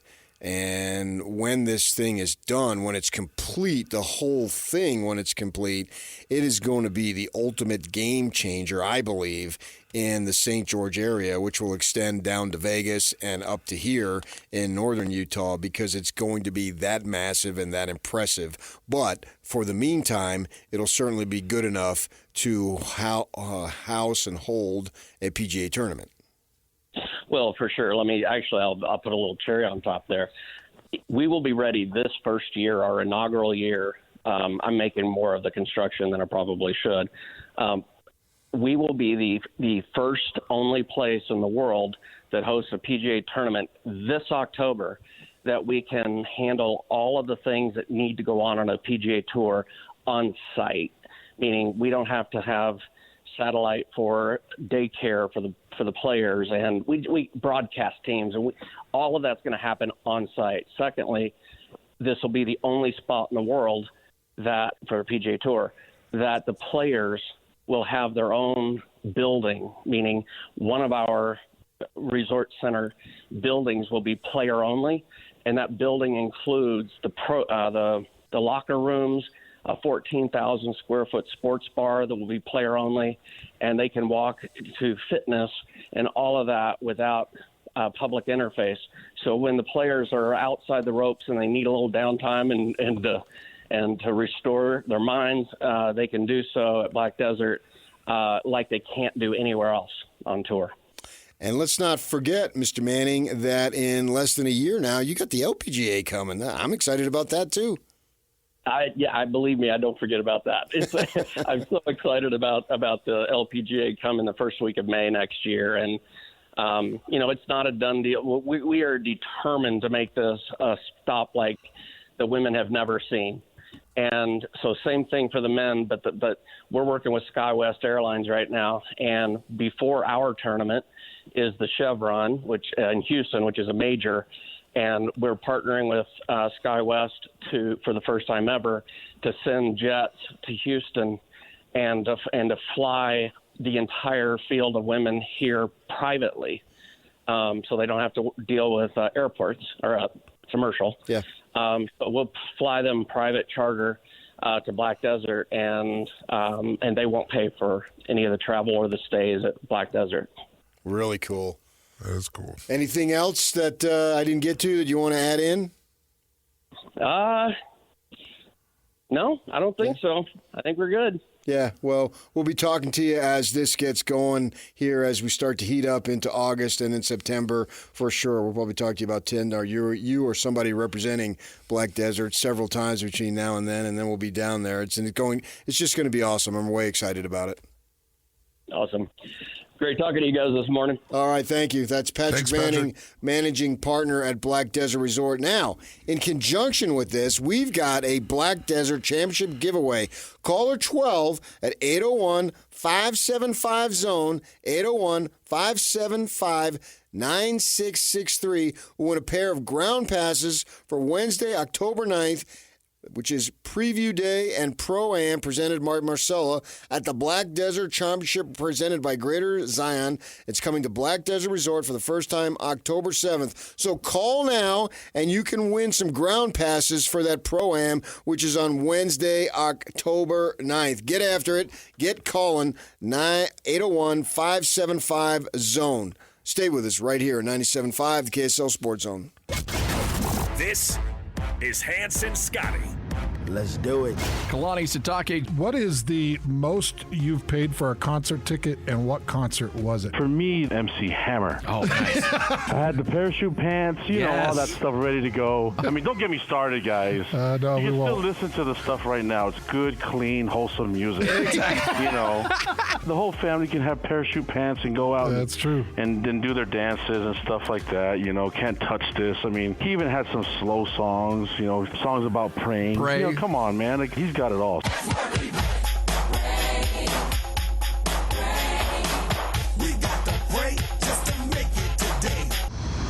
kind of a show is this? Catch Hans Olsen and Scotty G every day from noon to 3 on 97.5 1280 The Zone, powered by KSLSports.com. 97.5, the KSL Sports Zone, DJ out, and Riley Jensen sitting in. Riley, we're going to have some quarterback battles. Ironically, in a program that right now is a little bit in turmoil, Utah State seems to be settled. BYU's got a quarterback battle. Utah obviously is settled, but I think they got a battle for the second backup job to see who is the backup behind Cam Rising. When you go into the start of training camp, if you're in a quarterback battle, what's your mindset and how are you going to win the job? Ooh. So I was never given the job after the spring, which was really hard because there are some real benefits to being the man through the summer, meaning you're the one who's planning the throwing workouts. You're the one who's the receivers are rallying around, the running backs are revolving around. you're coordinating with the middle linebacker who's getting the defense together, and you're running 7-on-7 practices, and you're doing some of those guys. And so there's a whole bunch of leadership that can take place. It's very fragmented when you're not the guy, because you're competing for that, and one guy's going, well, who says you're the guy? Yeah. You haven't had that. So what you have to really focus on is just every day coming and showing up. Now, Bohannon, from everything that I've been able to read, from everything that I've been able to like put together, talking to the people that I know, did not have a great spring, although he was not healthy, right? Right. And I think Ritzlaff really kind of stepped forward as the guy. He can make every throw. He can do everything that he wants to do, that they want to do offensively. Now, that may not make BYU people super happy, but there's a lot of growth that takes place between the first year playing in a school and the second year of playing in a school. And so they're in a tough spot. I think it's going to be Ritzlaff at the start. Yeah. All right, we'll hit that more this morning. Right now, we are going to talk some pickleball. George Berrigan has joined my friend Austin, who was on before the earlier in the hour. And guys, man, how excited are you to bring pro pickleball to Salt Lake City? We're super excited. This is not your grandma playing pickleball. So if you have not seen pro pickleball in person, come check it out, because the hand battles, the speed of the ball, we're pumped to bring it to Utah. Yeah, I was watching you flicking around the other day, and I came upon, I think they were playing in Newport Beach. I'm not sure. But anyway, it was the pros, and you see pictures of guys and ladies playing ping pong, right? And they're just smacking that ball. Well, here was 4 people, and it was much easier to follow because there's a bigger ball, but they're right at the kitchen part where you can't go in unless the ball's bounced, and they're just smacking at each other, man. I thought it was like a form of dodgeball that they were playing. It was really entertaining. Yeah, no, that's exactly how it is, and I think we don't talk about pickleball enough as far as a professional sport, and we're going to get there, right? And especially Major League Pickleball, we got owners like Kevin Durant, Tom Brady, LeBron James, that own teams, and the Pickler, it's the best facility to host it. If you haven't been inside one of the Picklers, come check it out. You can see the high level facility that it is, and it's going to be an amazing event. And what you're talking about, the Pickler in Kaysville, Major League Pickleball is coming to Utah for the first time ever. It's going to be July 25th through the 28th at the Pickler in Kaysville. And the pros, man, this is a sport that really is catching on. You can't go anywhere without people talking about it. In fact, I was just talking to somebody yesterday, and he was telling me he played pickleball for 2 hours in the morning, and it's something that all of us can have an opportunity to enjoy. Absolutely. And with that in mind, just how good are these pros? Oh man, these are the best pros in the world that are coming. One of the cool things too about these pros, a year ago, a lot of these pros had full-time jobs. Over the last year, they have dedicated their lives to leveling up, increasing the game and the level of play. And so I think you're going to see the best, right? And they play a little bit different than you and I would, right? They're more athletic, they're faster, they hit the ball harder. And so there's an amazing opportunity to watch these pros play very close. They're still very approachable, and Utah being one of the biggest, states for pickleball, a lot of people get to meet these pros firsthand. And again, they're very accessible, and they will be come July 25th. All right, guys, you'll be with us again at the bottom of the hour. We look forward to talking to you. Thanks for joining us. And you can purchase your tickets at MajorLeaguePickleball.net, MajorLeaguePickleball.net. Use the code 20 Ks. I'll spell Pickler. It's just without the Pickler. Pickler 20 Ks for 20% off. Major League Pickleball, man. The pros, they're coming to Kaysville. Be part of the action. Hot Takes Toast brought to you by Siegfried and Jensen. With 30 years of serving Utah, Siegfried and Jensen, big-time sports fans. Spoke to them many, many times. There you go. Riley Jensen sitting in for DJ. And, man, Hot Takes are toast. We're talking about a hot take. Utah State had all sorts of issues. Obviously, the death of a player is just awful. The games will be played. Interim coach. How do you're a mental health performance coach. How do you rally after all this stuff that's going on?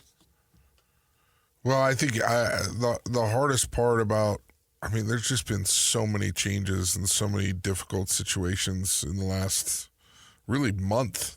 Yeah, I know. And you're coming up on a football season. You got guys that have been competing for spots. You got guys that are hopeful. I think one of the things that people don't understand about college football is even if you're on a bad team, if you don't have some sort of hope in your heart or some sort of thought in your heart that you're going to be a good team this year, you can't really compete at that level. So even the bad teams, like the worst team that you know of in college football, has some sort of hope that they're going to be a lot better than they were last year. That they have, like, we went into the Washington game, we got trounced 53-12 my senior year. I honestly, I can't remember not thinking that we didn't have a chance. Now, that doesn't mean that coaches don't have a more realistic view. That doesn't mean that fans don't have a more realistic view. Me personally, I didn't have the mentality where you could go into a season or go into a game thinking like, oh, we're going to suck. I didn't feel that way. And so none of these players think they're going to suck. They think they're going to be able to overcome this. They think they're going to be able to work through this. And I'm not even saying that they're going to, but this is a lot. This is a lot to overcome. Really is. New coach, a player who tragically dies at Porcupine Dam, right? Change in administration in some ways where a lot of players are close to Jerry Bovee and Amy Crosby. This is a bigger deal than I think most people think, and it's going to take a special group to be able to rally the troops and special leadership. Do they need help beyond the coaching staff to get this done? Oh, I think so. Like, does the athletic director have to get more hands-on than what a normal athletic director would do in a normal situation? Yeah, I think there needs to be. I think that there would need to be meetings. I think there would need to be access to resources where these players. Listen. Part of my whole football experience, the best memories that I have are the relationships. Yeah. And partially because you talk about the old games but not really. I really, really like Andy Gunther. I really like Lance Mickelson. I really like Rob Reinhold and Matt Webb and Howard Gurney. These are my teammates, right? Like, we have a text thread that we still make fun of each other. Right. And that's that when something like a player passes away, people don't realize how close you get.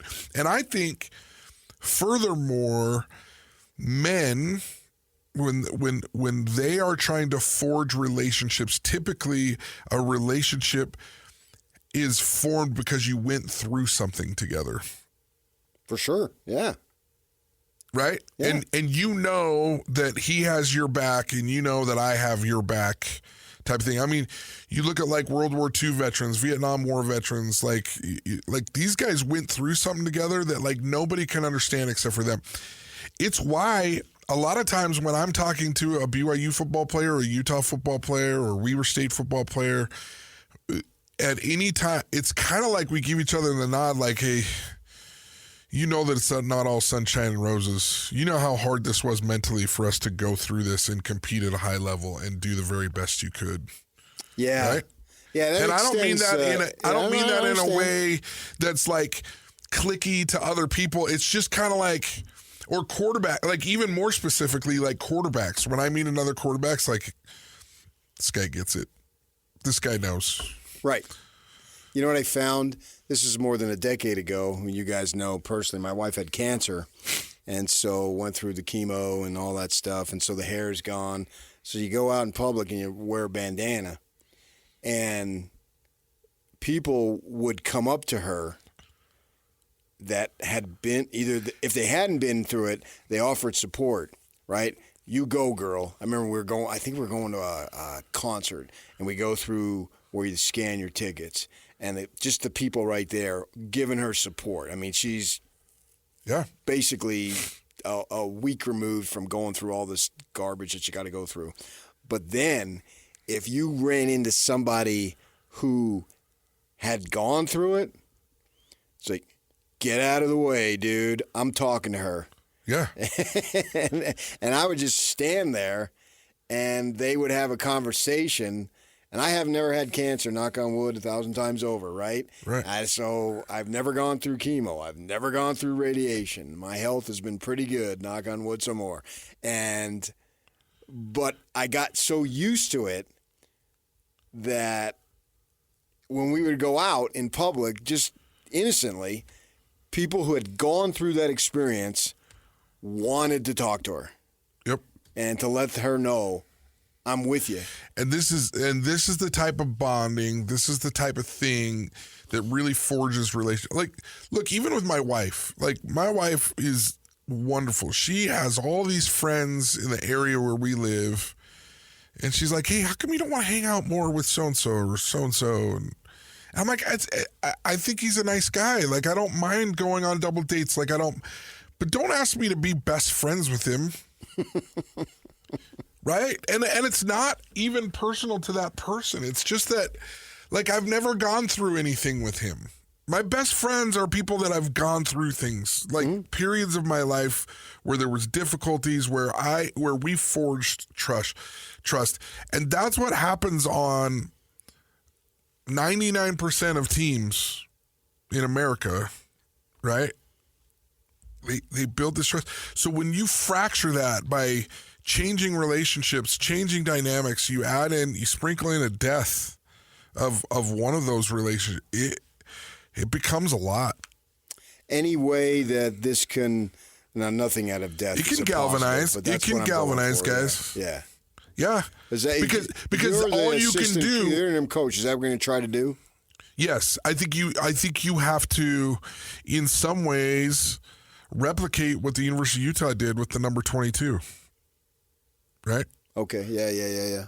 You've got to, and it doesn't mean that it has to be public like it was with the University of Utah, but it can be very, very private. Like, they keep the locker open, right, with his stuff in it. Players can go by and touch it on the way out to the field, where they feel like they're still adding him to the piece of like what they're competing for. Yeah, there's a whole bunch of things that you can do to galvanize. But it's also very difficult. They got a transfer quarterback who looks like he's going to be the starter, right? So Blake Anderson basically named him. Anderson is gone now, obviously. I think he'll still be the starter. I agree. Maybe there might be a difference, but he's new, right? He hasn't even been on campus a year. And you look to the quarterback in a lot of situations to be your leader.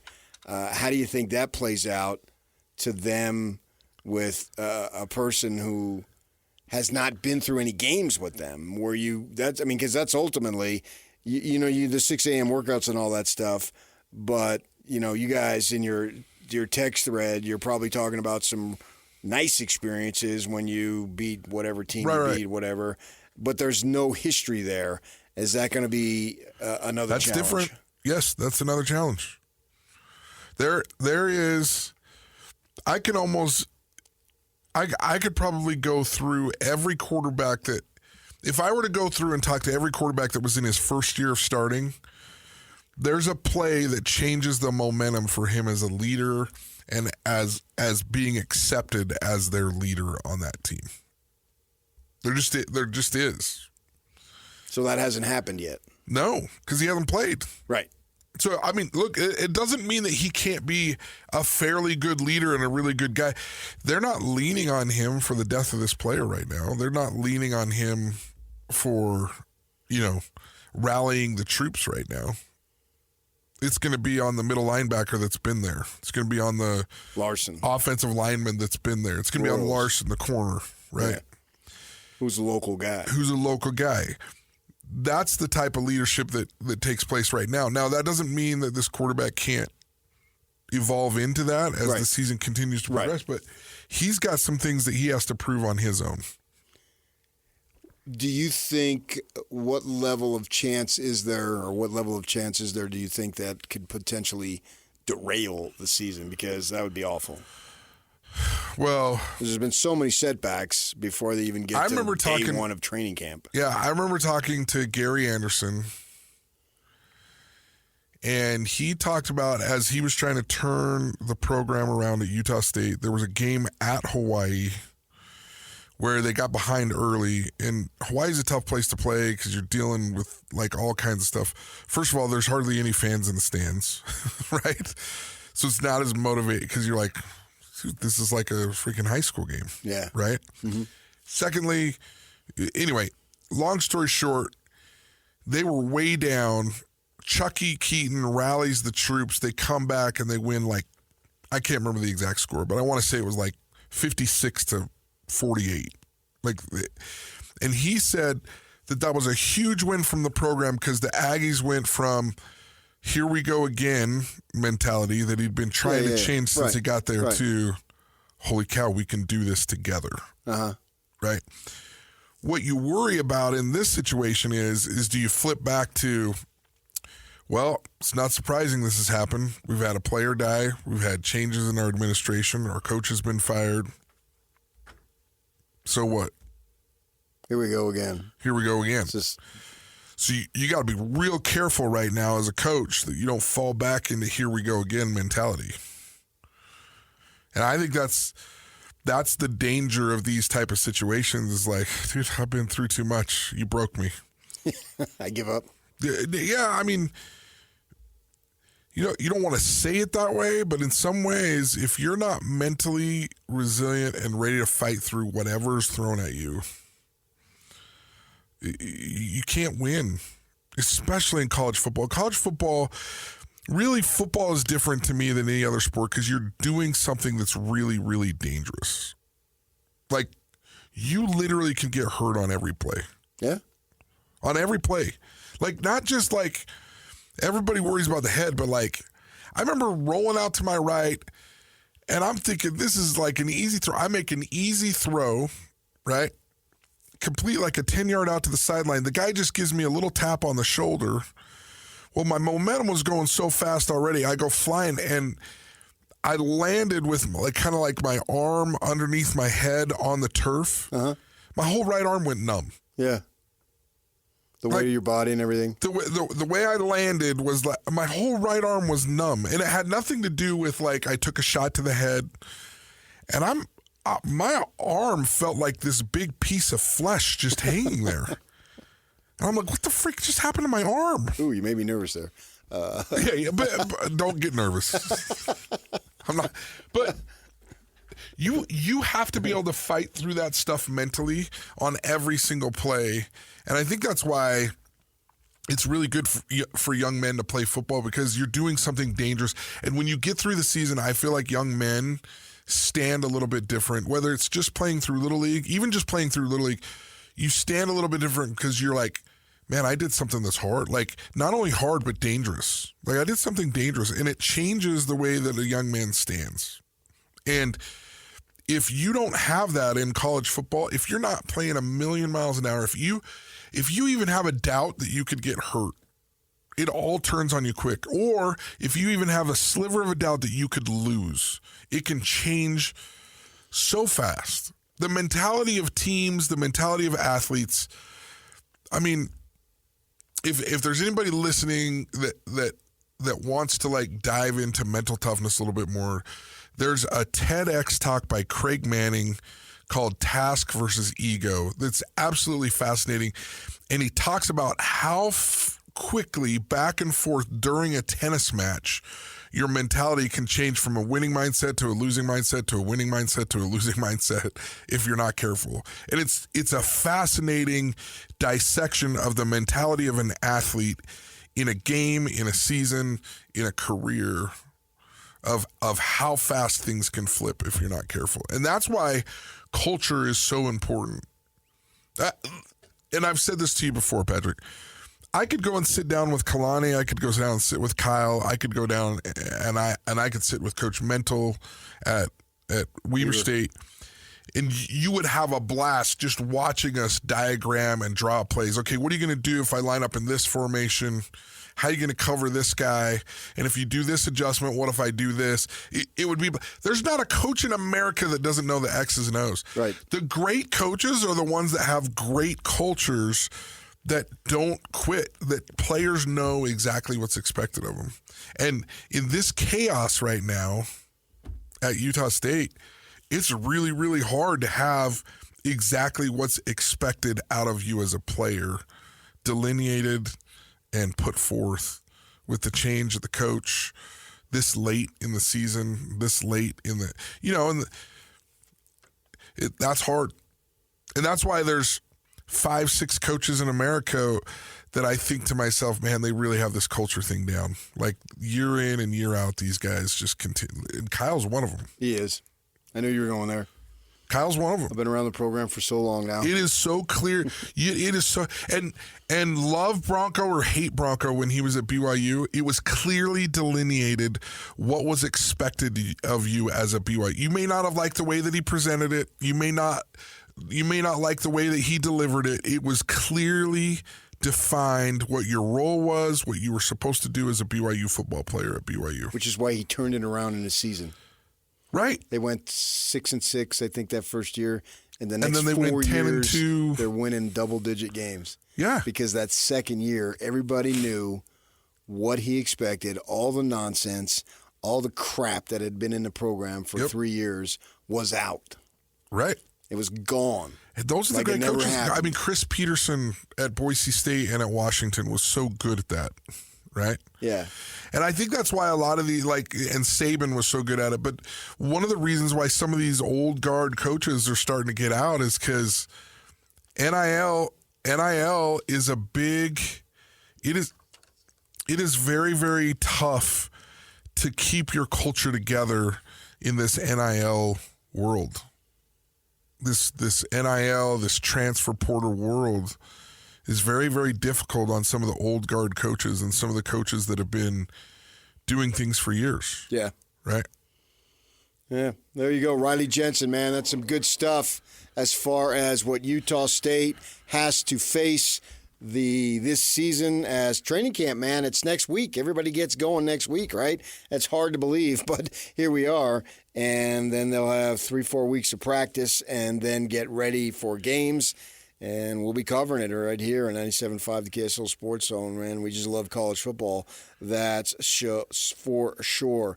All right, are we ready, Yuck? Joining us now, MLP, not MLB, right? That's Major League Pickleball. Tyler Long on the phone with us.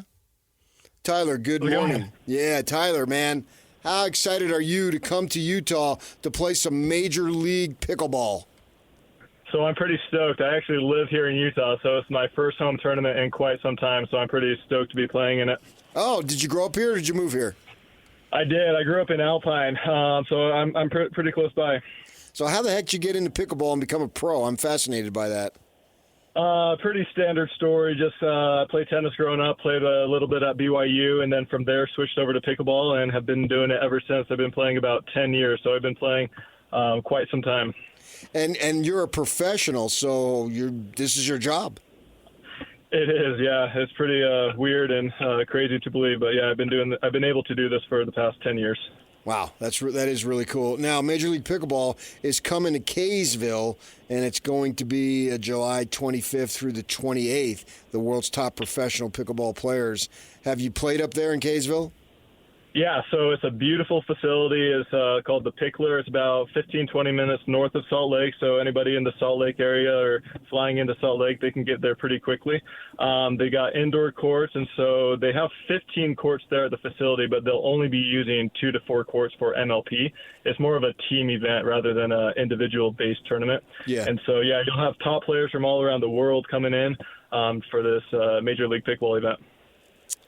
So how many tournaments do you play in a year, say, or a month, whatever it might be? Too many. Way too many. I'm playing in probably 20 to 30 tournaments a year. And is it, we know like golf, right? They just got done with a major, right? And we know that, well, when there's a major, all the big names play. But then there'll be a tournament this week, then there'll be a tournament next week. You get my point? That it just moves on. How does that work in relation to your sport?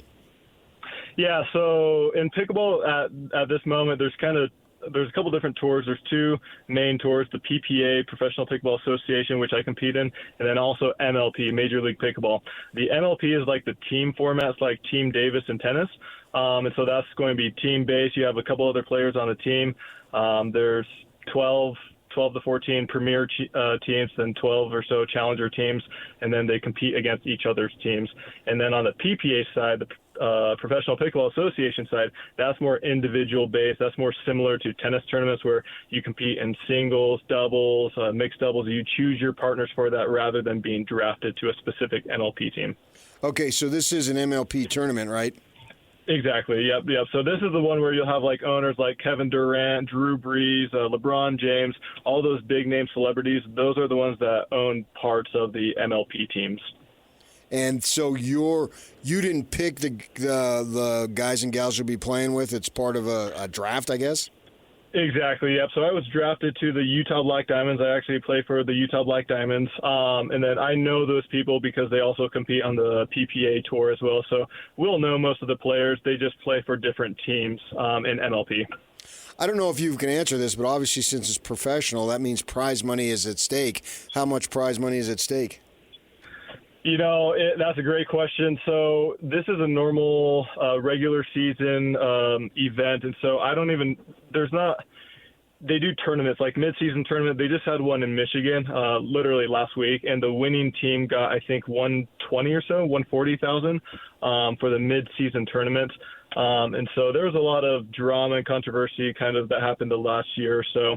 And so with that, all the prize money got a little bit messed up and just it was a little bit scattered around. And so now they have it a little bit differently than in years previous. But now they have a mid-season tournament and then a final end-of-the-year season tournament. And then depending on how you do in a normal season will determine your ranking and your standing. Right, sort of like standings would be. Yeah, of course. Exactly, yeah. Are you the only local on the Utah Black Diamonds?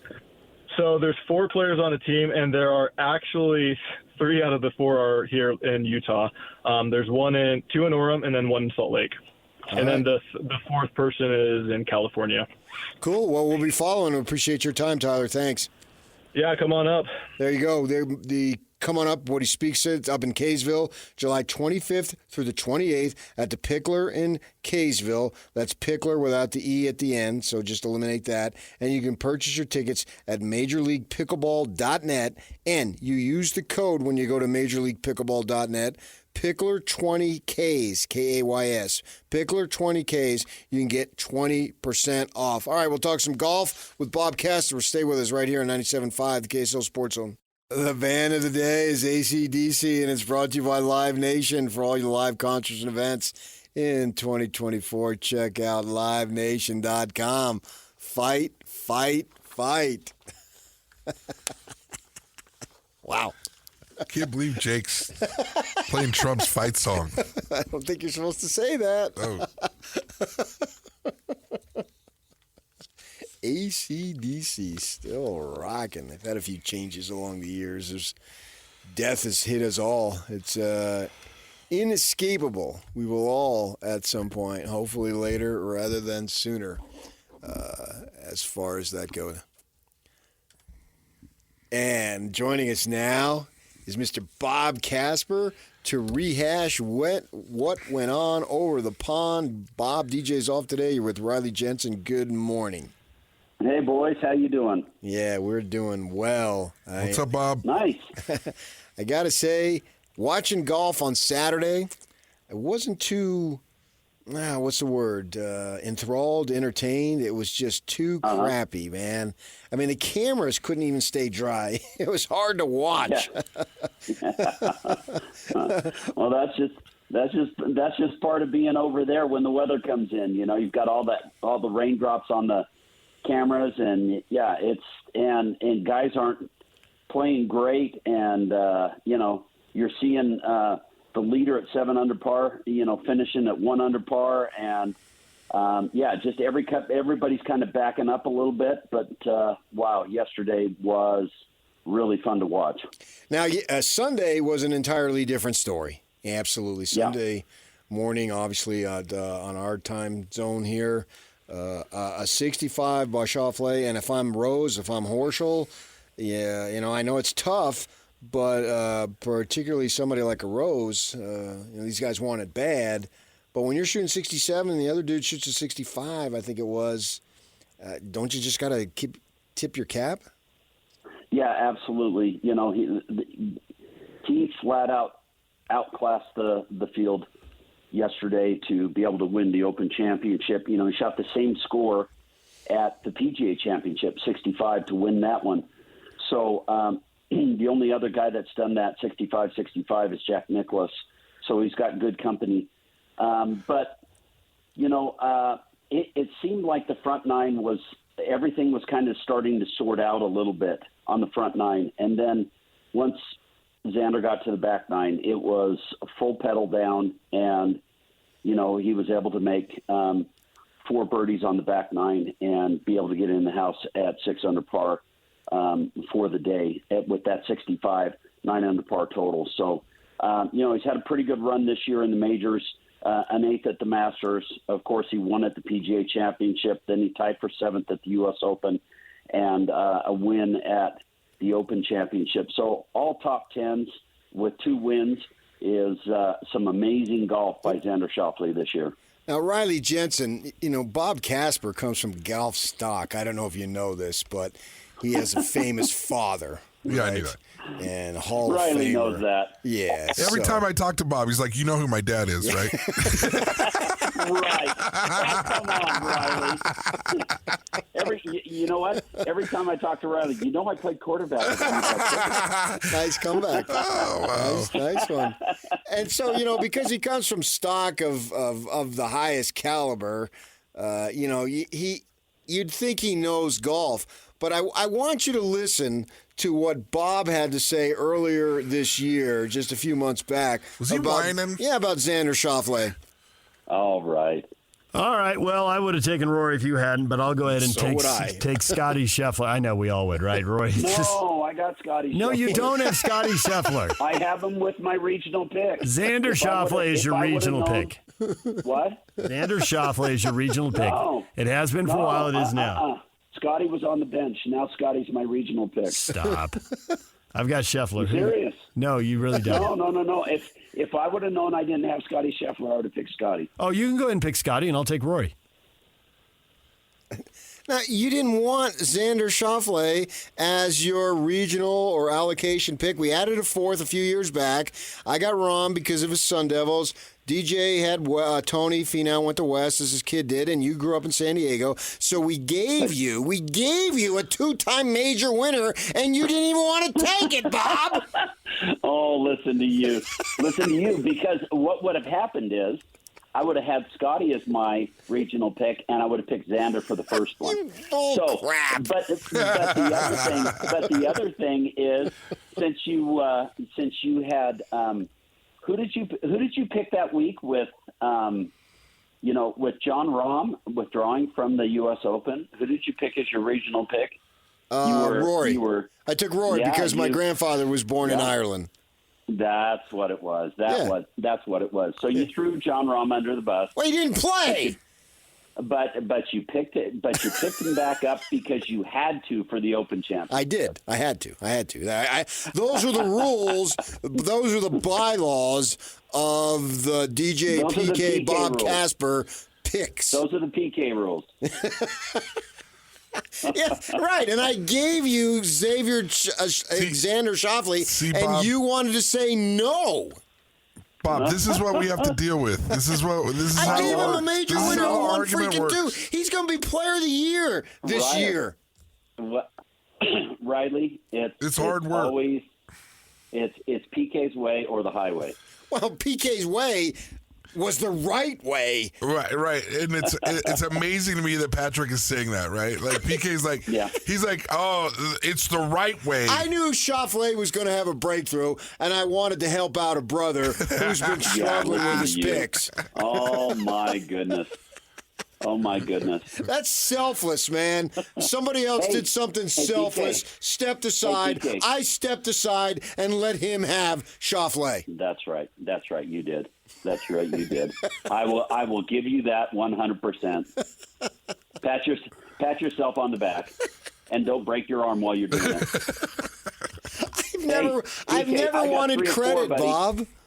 I got 3 or 4 this year. You did, and I gave you 2 of them because I'm generous. Oh, yes, you gave me 2. Yes. So Bob Casper is the picker of the year among the 3 of us because he did get 3 of the 4, which I think is the only time I've had 2. I don't think I've ever had 3. I did get DeChambeau, so I'm not without awesome. a major this year. That's right. Yeah, we talked about this after the PGA about Schauffele breaking through once he got it, and so I was listening to him talk, and he was talking about. This is after he won, obviously, the British. He was talking about how he was able to draw on that experience a couple months back in May. And psychologically, and Riley's a mental health performance coach, he can relate to this, it calmed him down. He's like, I've done this. I know I can do it again. Yeah. And he said, somebody asked him the question about his that round, and he said, is that probably the best round you've ever played? And he said, it's the tippy top. Yeah, right. He kept himself in contention, and like you said, he calmed his nerves. He felt very comfortable, and he was able to make 4 birdies coming in. He birdied 14. He birdied 16 and 17, and when he had one on 11, that was the only birdie on 11 yesterday. So he just felt like he could do it, and like you said, felt like he had done it before. There's no reason he couldn't do it again. And, to win one major championship is amazing, but to clip off his second major championship, a lot of people say it's harder to win the second one than the first one. He won the first one a couple months ago, and he clips off the second one with the last major of the year in the same year. Just amazing play by him. And he's just a guy that hits a lot of great shots. And, he's, the number 1 and number 2 guys in the world are going into the Olympics. He's the defending champion in the Olympics. There's a lot of things he can draw from now as he goes through the remainder of his golf career. Now he's looking at, career Grand Slam. Can I win the Masters and the U.S. Open? So it's some good stuff. Xander's a great player and a great person. And you've been saying that all along. He's making fun of Bob. I'm not. I know. He somebody asked him in his press conference yesterday. Now you can focus on the career Grand Slam. Do you feel that, or was that something you ever dreamed of? And he said, if you haven't dreamed of it, you can't do it. Nice. Which I thought was a great answer, a phenomenal answer. And he says, I've got a long way to go. I've clipped off 2 of them, but I've got a long way to go. But that answer of if you haven't dreamed of it, you can't do it, I thought was unbelievable. Shifting gears just a little tiny bit, local talent Patrick Fishburne plays well in the Barracuda. For guys like me who enjoy golf, they love to go golfing, but they don't understand pro golf. How important is something like that for Patrick Fishburne? And what is the Barracuda Championship? Are they the players that didn't get into that? How does that work? Yeah, so it's an opposite field event. So anytime there's a major or a signature event, and they've got a tournament opposite that, it's a PGA Tour event, but it's kind of a lower down tier event because you're having these signature events and the majors going on. So the Barracuda is traditionally opposite the Open Championship. They play kind of a different system with it. It's almost like a Stableford system where you get points instead of just your birdies and bogeys as far as the score is concerned. And yes, absolutely. You saw Zach Blair finish second last week, losing a playoff, and that was his best finish ever on the PGA Tour. And now you got Fishburne playing extremely well at the Barracuda. All those things, just like a win, even a win on a different scale, like a major championship, helping Xander to feel comfortable on the back nine. Anytime you get experience when you're playing golf, and the experience is either good or bad, anytime that experience, you have that experience, it helps you. And so, great stuff for the Utah guys the last couple of weeks, and great job for Xander at the Open Championship. All right, Bob, thanks for being a good sport, and we'll talk to you soon. KPK. All Thanks, right. Riley. Talk to you soon. Take care, guys. That's Bob Casper. As we wrap up the 4 majors, it goes by fast. It's sort of a slice of life here. Everything goes by fast. Make sure you enjoy it. Take advantage of the time that you have. All right, stay with us. Got top of the hour, Amy Donaldson, who wrote a great piece. I mean, it's outstanding journalism. You can check it out at KSL Sports, all about Jerry Bovee and the situation going on at Utah. We'll talk a little bit about that with her coming up. Stay with us right here, 97.5, the KSL Sports Zone. Ladies and gentlemen, may I present... This is JJ and Alex. Brett McMurphy, Action Network, and Brett does a phenomenal job covering college football. We're glad to have him on the program. Brett, thanks for being with us again. In my bold projections, the Big 12 champ, I have them seeded 4th in my college football playoff bold projections. And that Big 12 champ that I have seeded 4th is none other than your Utah Utes. And look, before everyone, starts calling Mark Harlan for playoff tickets, keep this in mind. Last year, my dark horse to win the Big 12 Texas Tech. Catch JJ and Alex afternoons from 3 to 6. Presented by G2G Bars on 97.5, the KSL Sports Zone. And now, your Rocky Mountain Chevy dealer strong play of the weekend. 2-1 is hammered. Deep right center field. Way out of here. And Ohtani joins the home run party. A 30 home run season for Shohei Ohtani. Oh, how do you like that? 473 feet.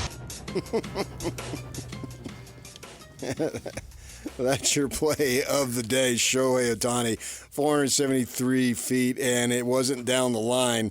It was right center, which means even more. You have to have more power as opposed to hitting it right down the line to be able to hit it that far. And he's got that, his 30th homer. And when JJ and Alex call for that later today, you know the play of the day, and you can win, as DJ would say, fabulous prizes. Okay, Riley Jensen sitting in for the Snigeldorf today. He's out practicing his penalty kicks, so he's ready to go when called upon.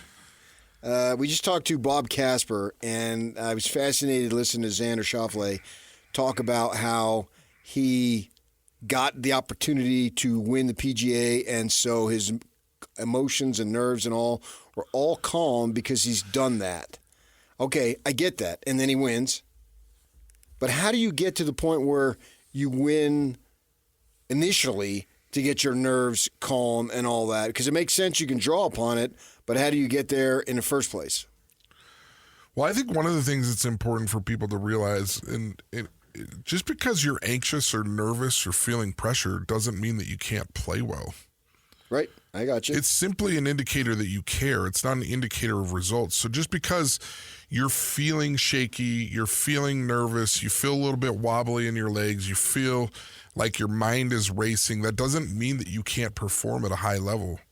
There's a great sports psych guy. He passed away a few years ago by the name of Ken Ravizza.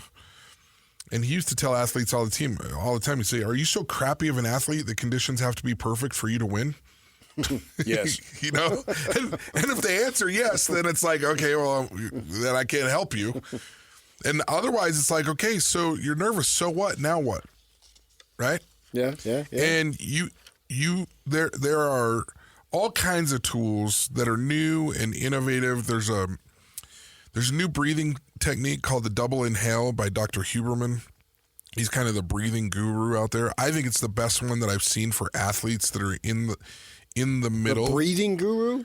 Yeah, he kind of knows about breathing and how to like make yourself, and it's called a double inhale, and it basically is that you take a deep breath in through your nose as far as you can, and then you do it again. So it kind of sounds and looks like this. And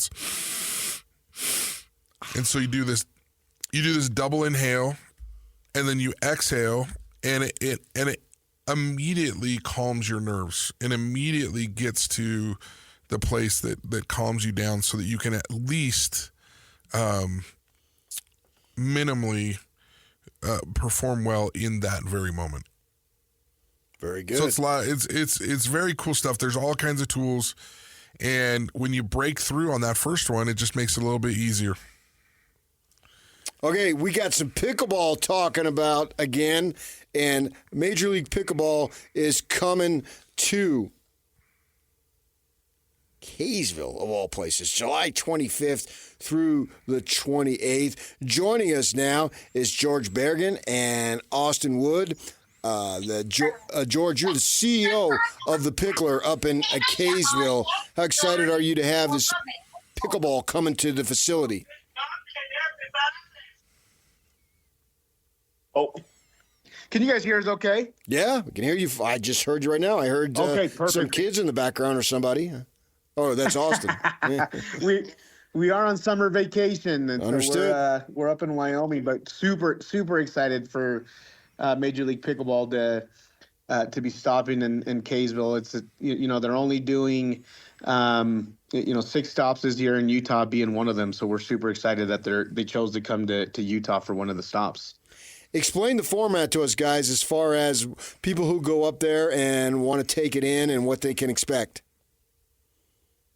Yeah, so this is a very unique format. As we talked to Tyler, there's two different pro circuits. You got the PPA and Major League Pickleball, which Major League Pickleball is more like live. It's more team based.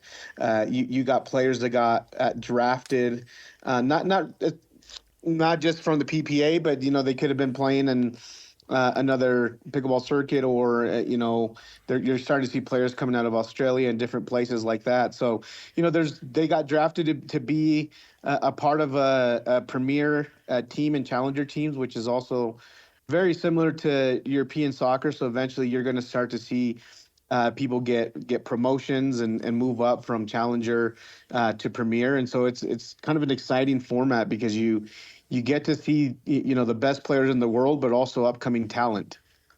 This is going to be July 25th through the 28th at the Pickler in Kaysville. And I understand, I've never been to this facility, but I understand it is going to be something that the players are really going to enjoy. Yeah, if you've been to a Pickler, we have fences everywhere. All the courts are fenced in, but for this event, all the fences are getting removed. We have full stadium seating. So there's going to be 1,500 people around championship court, another 800 people around the grandstand court. So it's going to be packed. We also have sound baffling in the ceiling. So even though it's an indoor environment, it's going to be loud. We do have stuff to really dampen the noise, make it a great viewing experience.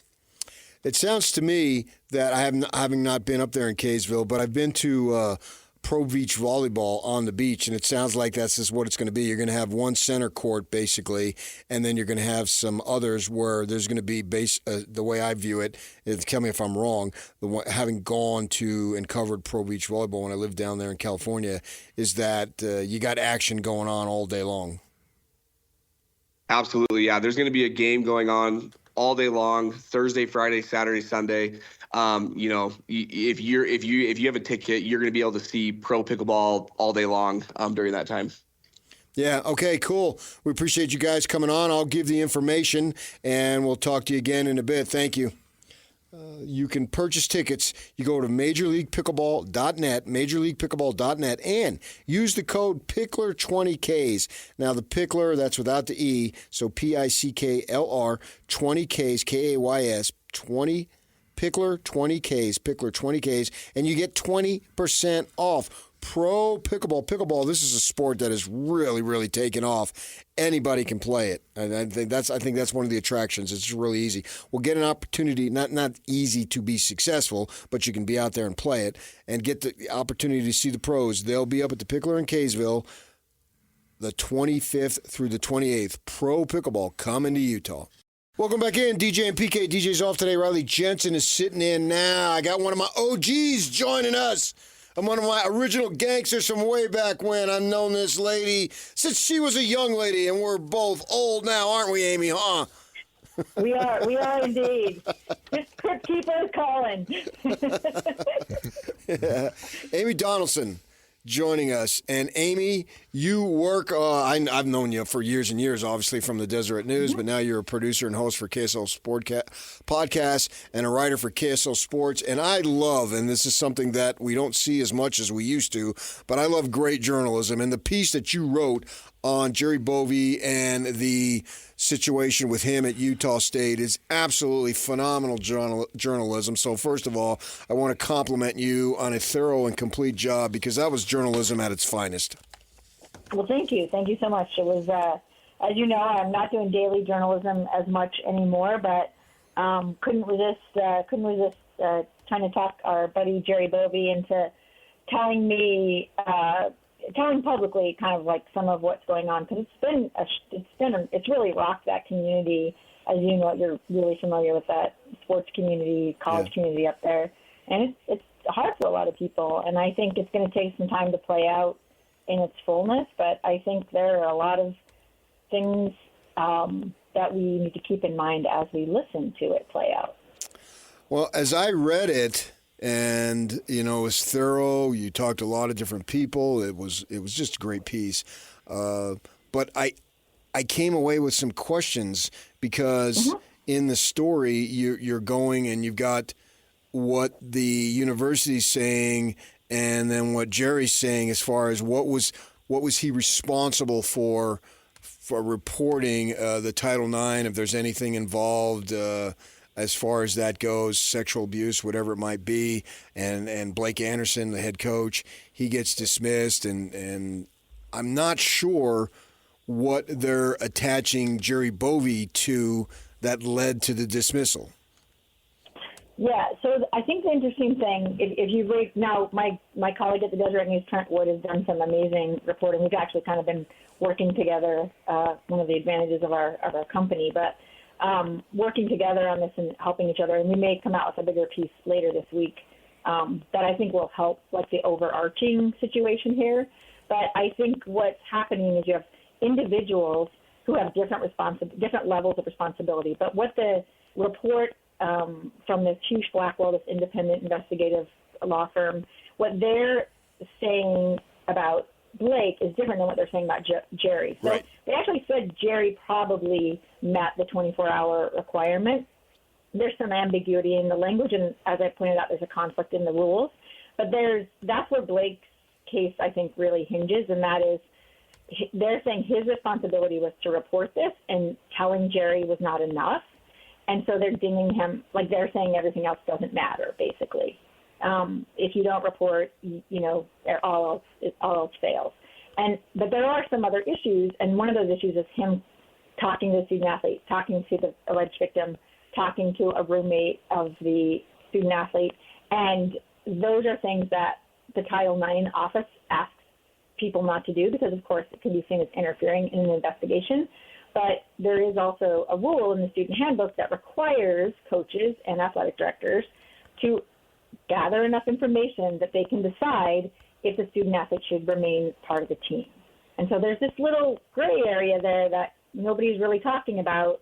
And I saw, Blake taking some heat for doing this investigation. I'm not saying it was right or wrong, because I don't know enough about it, but I'm saying there is this requirement of a coach and an athletic director to collect this information. And what Jerry is saying, he didn't know anything about the collection of information. He knows and said there's been a ton of training on it, that once you report it to the Office of Equity, it's hands off. They handle it, and they'll let you know. And so, they're saying that Jerry didn't do enough, that he didn't, everything he knew wasn't in that information reported by Mr. Olson, who has since retired the university. So, yeah, I think it's interesting. I think one thing that's missing for me, one question I have is, where is the investigation of the Title IX complaint, period? Where do we see this is how the school handles the complaint once it reached them? All I see is sort of a look at the people who were involved in the reporting of it. I don't see any investigation into how the Office of Equity handled it once it was reported. And I hint at that in my story, that the student athlete says he wasn't interviewed until May of 2024. I'm always interested, Amy. Yeah. Obviously, I read the article. I thought it was fantastic as well. I think, if there's anything that I can say about Amy Crosby and Jerry Bovee, is they're just outstanding individuals. And so all of this is very surprising to me on a lot of different levels. I think this is always important. Who is this, this independent research people, and where are they from?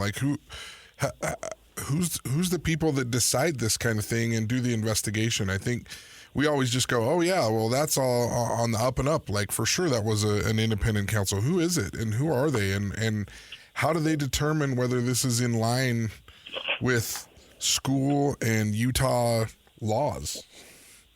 Well, so Title IX, as you know, Title IX policies are federal. And so and Hughes Blackwell, their attorneys, so it's Peter Land and a woman named Christine Zako. Interestingly, side note about Christine, she was actually at Michigan State when the Larry Nassar case was sort of mishandled. And I believe she was, if not fired, she was forced to resign over that situation. Oh. So I don't know enough about her involvement to say exactly. Maybe she was really peripherally involved. I don't know, but I do know that about her background. But they looked into this, I believe it was starting in end of October 2023, and then they issue a report, I believe it's in June of 2024.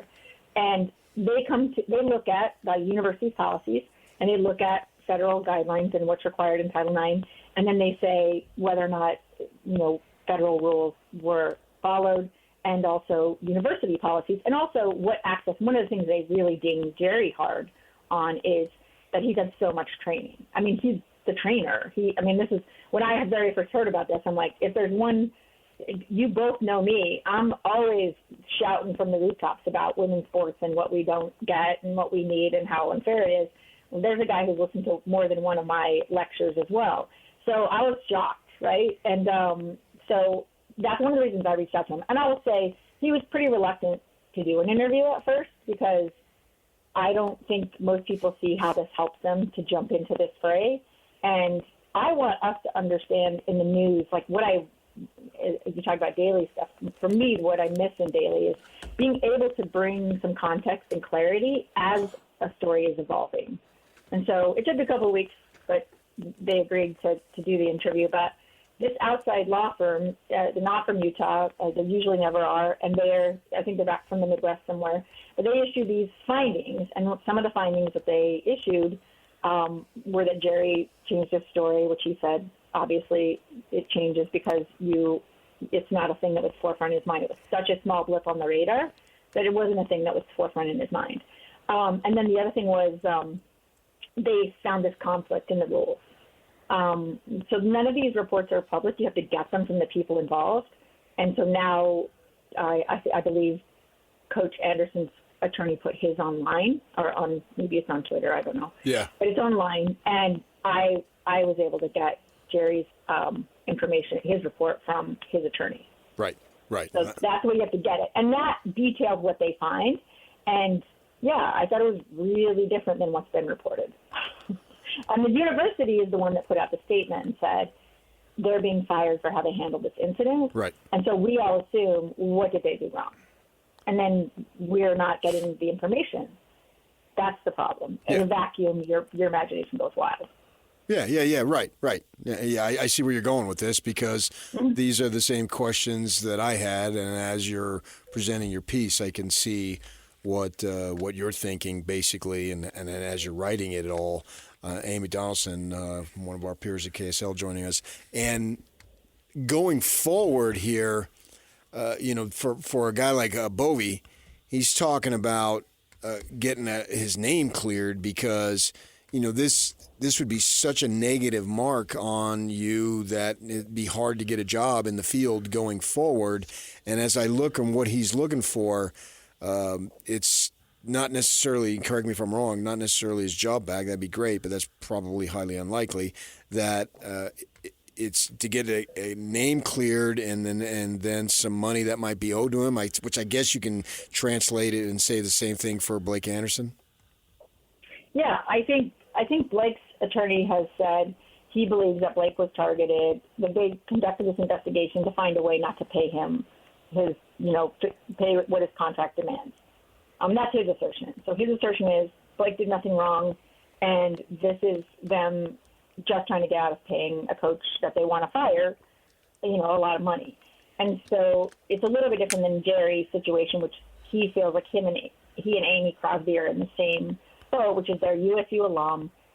Big money donors are very attached to these two. They really love them. They're very revered in the community. And being an outside AD coming into that, who has a totally different style, that has been problematic. And rather than sort of work these things out or just ask Jerry and Amy to resign and put her own people in, their assertion is, at least Jerry's assertion is, that she just decided to use, to say they did something wrong, so we're not going to tolerate it. Also, in my opinion, this is Amy Donaldson speaking here.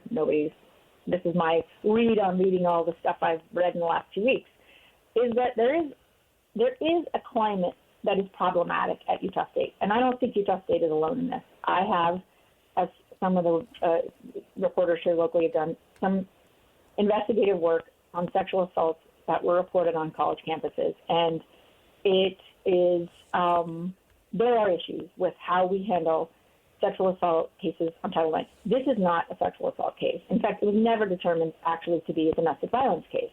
There are some assumptions being made, but there's never been determination. Domestic violence is a very specific type of assault. You have to have a familial relationship or be living together.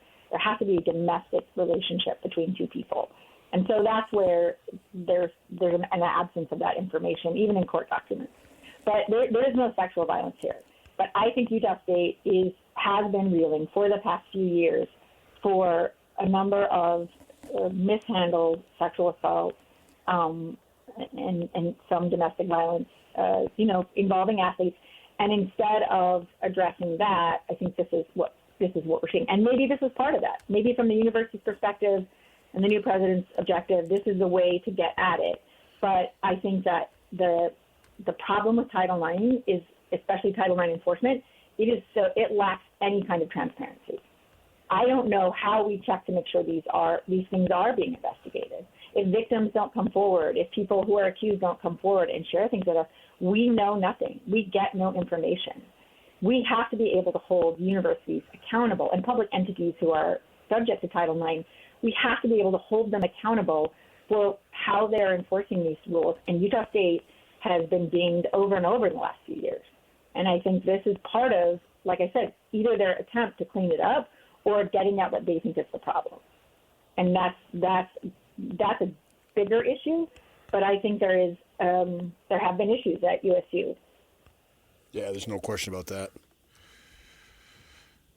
When you're investigating something like this, and you've been doing it for years and years, Amy, what would be the reason not to offer like a resignation and allow someone to bow out and to really just kind of go after their career? I don't understand.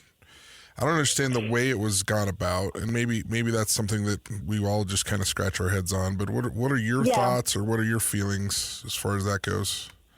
I mean, I think you're right to say what is the reason for this, right? I mean, I've investigated a lot of these Title IX actions in public places, police departments, city governments, and I find it annoying that they're allowed to, quietly resign for not following the rules, right? So I think there might be an attitude of, like, we have to make a public example of this. We have to do this in public. But my problem with it is, if you're going to do that, then you got to be accountable. You got to come out into the public and tell us your process and give us some reasons and help us understand this and why it isn't just a way to publicly take down people who are super. Nobody's going to get mad at you. Your donors aren't going to get mad at you if you get rid of somebody who's got a Title IX issue. Title IX issue is literally the kiss of death in college sports. And so I think that there's just a lot of questions around it. I mean, I could suppose a bunch of stuff. I don't know if that's helpful in assessing it, but I do think that each of the individuals who lost their job has an assertion about why they did, and they're the ones who really know their situation. I think this university wants to look like they are changing this culture that has been pretty problematic in the last few years. And my only issue then is then talk to us about it. Tell us about it. Tell us what you're doing. Tell us where this is going. Why now? Why this space? Because Title IX is not just about sports. We pay attention when it's a college football coach, but Title IX is just it's in every department of in every aspect of life. It's in housing. It's in where people eat. It's in classes that they take. It's in financial aid they're allowed to have. And so if there are issues with Title IX at Utah State, we need to have a real, if we're having a moment, let's have an honest accounting of the moment. So going forward, you guys, you talked about Trent and yourself with the D News. Mm-hmm. You're going to be covering this for a good while, and you're going to have more pieces on this? Yes, there will be more. I'll be writing for KSL Sports, Trent's at the Deseret News. I think we're going to probably try to do some other things, and we can reach out to you guys. I've known both of you forever. We've stood on a lot of sidelines together. Yeah. Oh, yeah. Yeah. Yep. Exchanged a lot of bad takes. Yep, that's for sure. Well, I'm looking forward to your guys' continue opportunity to explore this because round one was pretty good.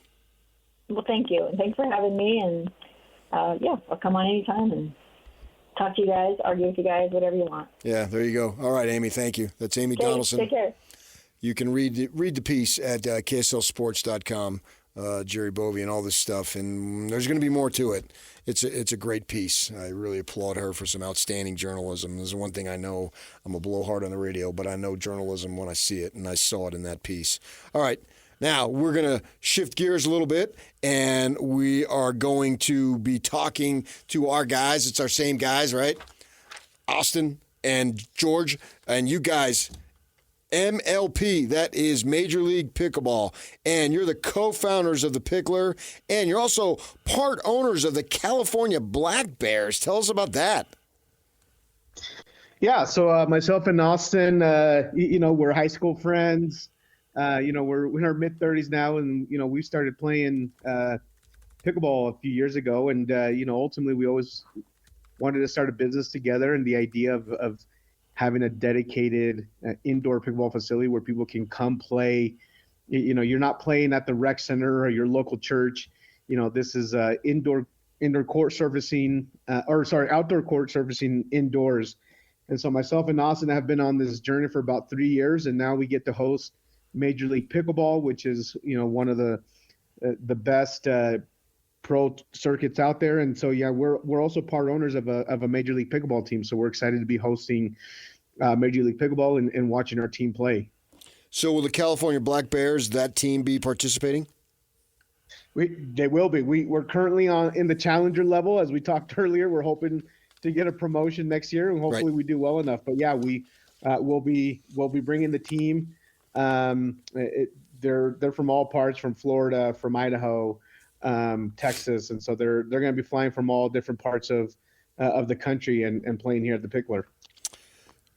July 25th through the 28th at the Pickler in Kaysville is where this is going to take place. And how many teams are going to be there? There's going to be 18 teams here, so not all the teams will be there, but the majority. So there's 24 total, 18 will be there. And take us through the format. On the 25th, when does it begin? So yeah, every day there's going to be different matches, and so there's going to be Challenger and Premier every single day. This is going to be a team format, so they're going to usually start off with men's doubles, then go women's doubles, then mixed doubles, and if there's a tiebreaker, they'll go into a singles dream breaker. But every day, Thursday, Friday, Saturday, Sunday, you'll be able to catch Challenger Premier teams all day long. You guys have any numbers on how many people in this country, in the state, whatever it might be, play pickleball? Because it seemed like the numbers are exploding. You go to a court or courts, and it's packed. You're 100% right. I mean, 38 million players in the United States are playing pickleball right now, and that's at least they've at least played 8 times or more. So when you think about tennis and golf, and the participation there, you combine those two sports together, and that's how many players you get in pickleball. And I think you mentioned this earlier. It's easy to learn, right? And we always say it's easy to learn, hard to master. And so your grandma can play it, your 8-year-old can play it, and this is one of the rare sports that when I first started playing it, I got made fun of it because it was a sport for retirees. But the largest demographic playing now is 18 to 25. So it's getting younger and younger every year. Yeah. All right, guys, we appreciate your time. I will explain what you can do to get the tickets. You can purchase the tickets. You go over to MajorLeaguePickleball.net, MajorLeaguePickleball.net, and if we want 20% off, use the code of Pickler20Ks. Pickler 20Ks, you get 20% off. The Pickler is going to be hosting it. That's up in Kaysville, and it's going to be the 25th through the 28th. Big time Major League Pickleball coming to Utah. This is Hans Olsen and Scotty G. It's what you want. Never-ending Story is more compelling than Short Circuit. No, stop. Never-ending Story would win a poll against Short Circuit. Guarantee you. I can't even believe I'm putting this poll together. How do you spell circuit? By the way, I almost hope... Do what you feel is right, listener. I almost hope Never-ending Story wins, because if Short Circuit wins, we're going to lose you for the rest of the show. Show memorandum. Let's just euthanize Short Circuit. My guy is as upset as any time I've ever seen him in the history of this show. Why? Because we speak truth? No more Short Circuit. Take Johnny 5 and put a crowbar to his head. He's done. Disassemble Johnny 5. No, disassemble! Catch Hans and Scotty weekdays from noon to 3 on 97.5, the KSL Sports Zone. 9 o'clock Slacker Radio Headlines brought to you by Tim Daly Mazda. Southtown, find your new Mazda at the south end of the valley at Tim Daly Mazda Southtown. That's Tim Daly Mazda Southtown in Sandy. Well, the Jazz finished up Summer League, so now they're off for a little bit, and most of the guys did not play, but Filipowski did, and he had a big game, huge, ginormous Riley Jensen. He went for 26 points and 11 boards. Now, you are a mental health performance coach. It was really funny to watch him play. He wasn't doing much in Salt Lake. They go down to Vegas, and he takes off. And there's this one play he had yesterday where he gets the ball, he dribbles down in traffic, and he gets to the hoop. Very athletic play that he uses. We've been talking about having success and the light going on. I know it's Summer League, and we don't want to go nuts because the overwhelming majority of these dudes aren't going to sniff the NBA. But what do you think he can build from that, having a little bit of success in the Summer League in Vegas, way more success than what he had in here at Salt Lake? Well, I think one of the best things that you can say to anybody is, look, if you're a coach of a 9-year-old football team, be the very, very best version of that coach that you can be. If you're a high school coach, if you're a college coach, if you're a pro coach, it doesn't matter where you're at. Be the best version that you can be of yourself. Now, look, he hasn't really stepped on an NBA court. This is Summer League, right? But what you like about this guy right now is that he's doing everything that he can to get better in each and every opportunity that he has. Now, it wasn't as great in Salt Lake. Probably disappointing to him as well, but it's not about like what happens, it's about your response to what happens that becomes the most important for athletes. And sometimes when I'm talking to athletes, to me, it's not your first thought that matters to me. I'm concerned about your second and your third thoughts. What do you mean by that? Meaning, everybody has a download of emotion like, oh, I freaking suck. I can't believe I hit that shot. Okay, so what? What's the next thought?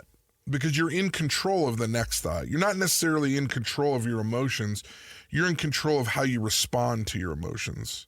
And you're in control of how you respond to difficult situations or different things. And so with this young man, I what you like to see is a little bit of adversity in Salt Lake, and now he's responding to it, and he's getting better, and he's getting better, and he's getting better.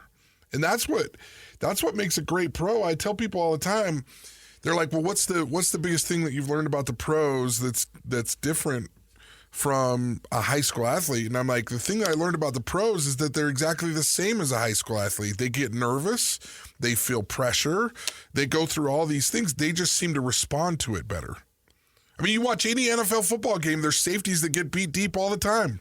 There's quarterbacks that throw interceptions. There's linebackers that miss tackles.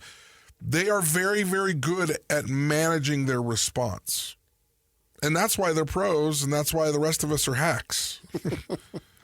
Is because they respond well to adversity. Speak for yourself. I wasn't even a hack. It's true. You're not a hack. I wasn't Especially even on the golf course. I didn't get to that level. I was below hack. No. You started for Thunderbird High School. You were not a hack. The other guy quit, that's why.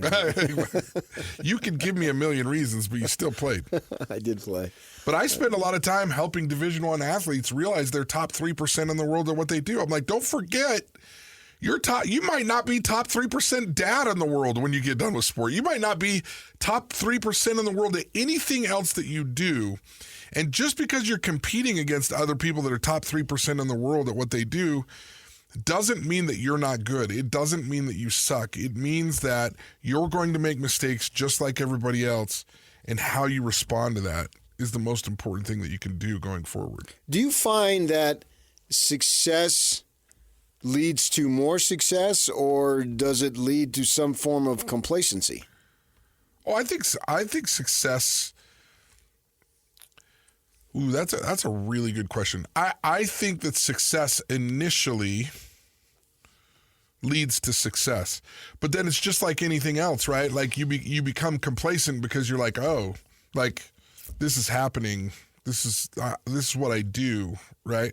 But if you're not, what I think is the key question that you're asking me is, if you're not aware of what's going on in your game or aware of what's going on in your profession, it could slip through your hands because you're not aware that you need to make some changes, or that you need to grow and adapt with the times, or that your body's changed a little bit. People talk about Cal Ripken all the time. They're like, oh, he never changed his swing. He never changed his swing. Correct. He never changed his swing. But there was years where he was a closed stance hitter. There's years where his bat was straight up and down. There's years where his bat was rested on his back. There's years where he had an open stance.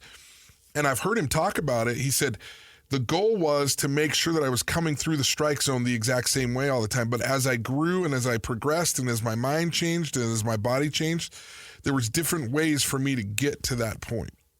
Yeah. And so he was able to avoid. That's the magic of Hall of Famers, is their ability to stay consistent for years. It's not that they, there's flash in the pans all over the place that had unbelievable talent that if they had been consistent for as long as Cal Ripken Jr. was, they'd be in the Hall of Fame, but they're not, because he was able to adapt and grow and progress all the time. And I think that's an example of what I'm talking about. Like, your response to what's going on with you is the most important thing. Now, one of the things that's just baffled me is at the quarterback spot, we see these dudes just light it up at the college level, and then they can't get it done in the pros. Or we've seen guys light it up at the high school level, but they don't get it done in the colleges. And the pros are more pronounced. A guy like a Matt Leinart, who was on TV every week, and he's winning all these games in college. And he was a complete and total bust. Across town, Josh Rosen, same thing, man. These guys were top 10, top 15 picks, and they never made it into pros. And they're so talented. Why not? So look, and I think I've talked to you about this on the show before, but I think this is true across all positions. But you can take quarterback, right? And you can really start to like draw some comparisons as to what happens. So you look at, I worked with Philip Rivers when I coached at North Carolina State. Catholic boy from Alabama, right? Do you think he wanted to play at NC State? Do you think that was his dream school? Probably not. No. Okay? You take Drew Brees, he's from Texas. Do you think Purdue was his dream school? Might have been a school in Austin. Right? Might have been, right? And with the exception of maybe like the Manning brothers, like you can take those as like the outliers. Almost every quarterback, I can draw a story about, I mean, even Alex Smith locally. You think University of Utah was his dream school? It was his offer. It was his offer, right? Yeah. And so the higher you get, the more accolades you get, the easier it is to think I've arrived. And a lot of these quarterbacks like Philip Rivers, you take the story of Tom Brady being drafted in the 6th round, and at Michigan, they never even really fully embraced him. Right? They had that Henson kid whose dad was the offensive coordinator here at Utah, and he played Little League football here at Brighton. Yeah. Right? Right. You go through all these quarterbacks, you go through great linebackers, they all have this thing that kept them motivated for year after year after year. I mean, Tom Brady was manufacturing hate for Ryan Mallett for being drafted in the 3rd round when he was midway through his career. He was so ticked off. Yeah, I got you. And then ticked off again about Garoppolo. And then ticked off again that they didn't want him, so he went to Tampa Bay. I mean, the great ones are constantly motivated by I'm not getting my due. I'm not being recognized for the greatness that I am. And I could go through almost every quarterback around and draw a story like that. And I think what we're getting to a little bit when you were asking me this question about quarterbacks is, I think quarterbacks like Matt Leinart, who'd gotten the Heisman, that's why there's kind of a Heisman jinx, right? It's there's very few Heismans that play because they kind of arrived. They kind of got it handed to them. I mean, do you think life was better for Matt Leinart in Phoenix than it was at USC? No. Everywhere he went at USC, it was come on in, you're Matt Leinart, you're high. Yeah.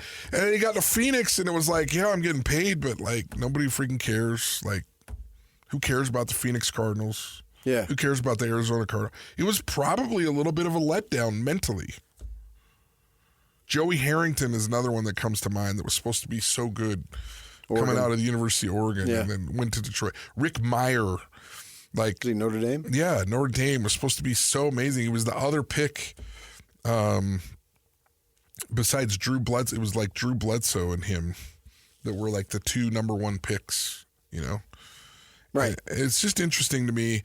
I do, and I think you look at the story of, how did I just space his name? Greatest linebacker arguably ever out of University of Miami. Ray Lewis. You look at his story, he didn't even get offered till the very last second to Miami. Very last second. It was one of his only offers. They stay motivated through all this. And I think that motivated him for years. You didn't think I could play here. You didn't think I could play in the NFL. You didn't think I could do this. Right. And I think the great ones, they're able to manufacture why they play and why they want to continue to do well year after year after year. Mm-hmm. I've worked with a pro soccer player, and I know we got to go to a break. He came to me, wasn't feeling motivated, wasn't feeling like he was playing winning soccer. And I go, well, why do you play? And he goes, well, forever I played because I wanted to play pro soccer. And I'm like, oh, so now you play pro soccer. It might be time to change your why. Because that's not working for you anymore because you play pro soccer. Yeah. You know what I mean? And he's like, oh, that's a good point. I'm like, well, let's dig into this a little bit. Let's figure out why you want to play. Why do you want to continue to be good at what you do? Uh-huh. How is it that we're going to motivate, and how are we going to get you to be consistent in your effort now that you're in Major League Soccer? Right. Whereas before it was I got to get to the league. Mm-hmm. I got to get to the league. I got to get to the league. And so whys evolve over the years, and I think those are really important to people's success. All right, stay with us. That's Riley Jensen. We appreciate him coming in. We will wrap up the show, tell you more about the pro pickleball tournament that's coming right here on 97.5, the KSL Sports Zone. And it's all over almost here. Don't go nowhere. Don't miss your chance to win big every week on The Zone. This is Tuesday, a special edition of Win Tickets Wednesday. You can win tickets to see 30 Seconds to Mars at Utah First Credit Amphitheater on July 30th.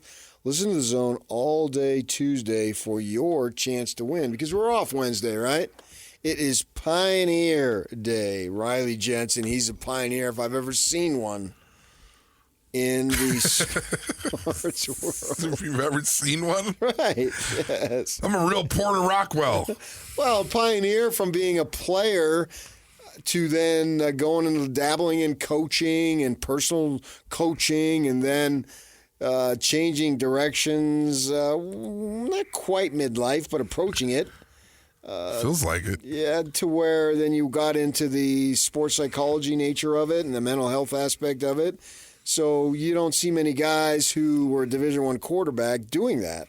There's a little bit of a pioneer there.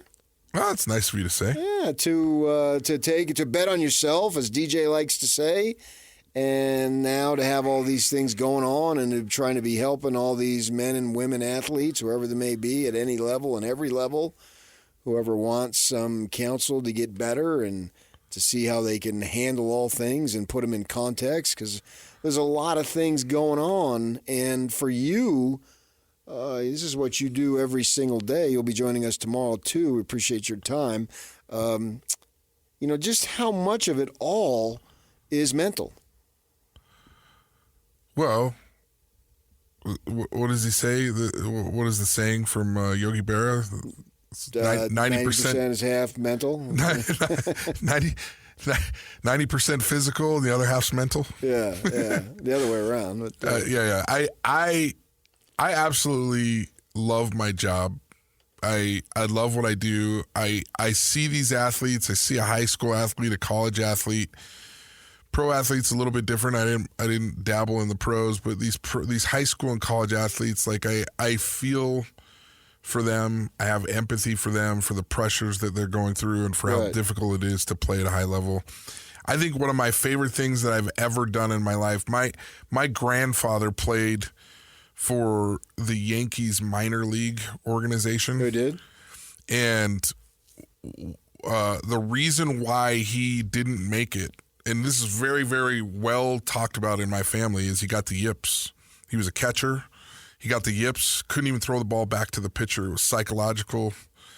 And I've had 2 or 3 occasions, and one specifically for a catcher down in Spanish Fork who had the yips that I got to work with, and we were able to work through that. Just throwing the ball back to the pitcher? Is that what you're talking about? So like every third throw, he'd like 2-hop it.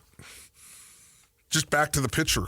He's like, I don't even know what's going on. Like, It's like Chuck Knobloch from second base. Throw the ball. Steve Sachs had that in the Dodgers. Yeah. So being able to help athletes and to see that momentum change and to see things change for athletes is particularly rewarding to me. Well, good. That's Riley Jensen. He'll be back tomorrow. We'll talk some more football with camps now under a week away from starting. Right now, we got to talk pickleball. Austin Wood and George Berrigan, CEO of the Pickler up there in Kaysville, and Austin Wood, too, involved in it. Pickleball is coming to Utah. Not just pickleball. Pickleball's been around for a long time. I'm talking about Major League Pickleball. The pros are coming. The pros are coming, right, guys? Absolutely. And not a better state for them to come. We feel like Utah has the best sports fans out there. And we're excited to have them all packed in the Pickler cheering on their pro pickleball teams. This isn't watching your grandma play pickleball, like I mentioned, either. This is high-level, fast-paced pickleball. Yes, that's up. The Pickler is in Kaysville. It's running from the 25th to the 28th. I think I told you guys, I told somebody that I was watching pickleball on TV probably about a week or 2 ago, and it was the pros, and they're all standing there, and there's a line. You can't go in unless the ball bounces. They call it the kitchen, and they're just smacking it at each other out of the air. It wasn't even bouncing. So to me, it looked like ping pong on steroids. That's exactly it. I mean, that ball's coming at you 30 miles an hour. So the reaction time, their hand speed. And so I think, as Austin mentioned, Utah historically has some of the best fans, but you include now pickleball fans, and Utah leads the country in amount of people playing it. And so I think when you put these two together, we've all been to jazz games, and we support our local universities, but pickleball Utah fans get crazy too. So it's a great atmosphere when a pro circuit can come to Utah, especially Major League Pickleball. Yeah, up the Pickler in Kaysville, and I want to speak about that atmosphere. You'll have a lot of things going on. Explain it.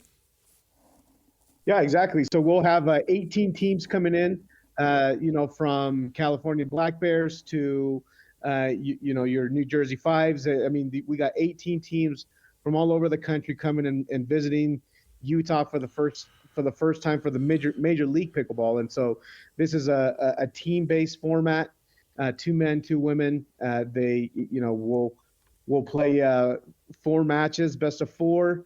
Wins that match, and the awesome thing is if you do tie 2-2, you get what's called a dream breaker, which you go to singles at that point, and so you're switching off every point, and it's one of the most exciting formats that you see when you get in soccer you got PKs, in pickleball you got the dream breaker, which can be super exciting because you're switching off every 4 points, and it's singles, so it can be a woman versus a man. It's exciting to see for those 4 points how exciting they can be going back and forth. Grandmas won't play, but grandmas are welcome to come watch, aren't they?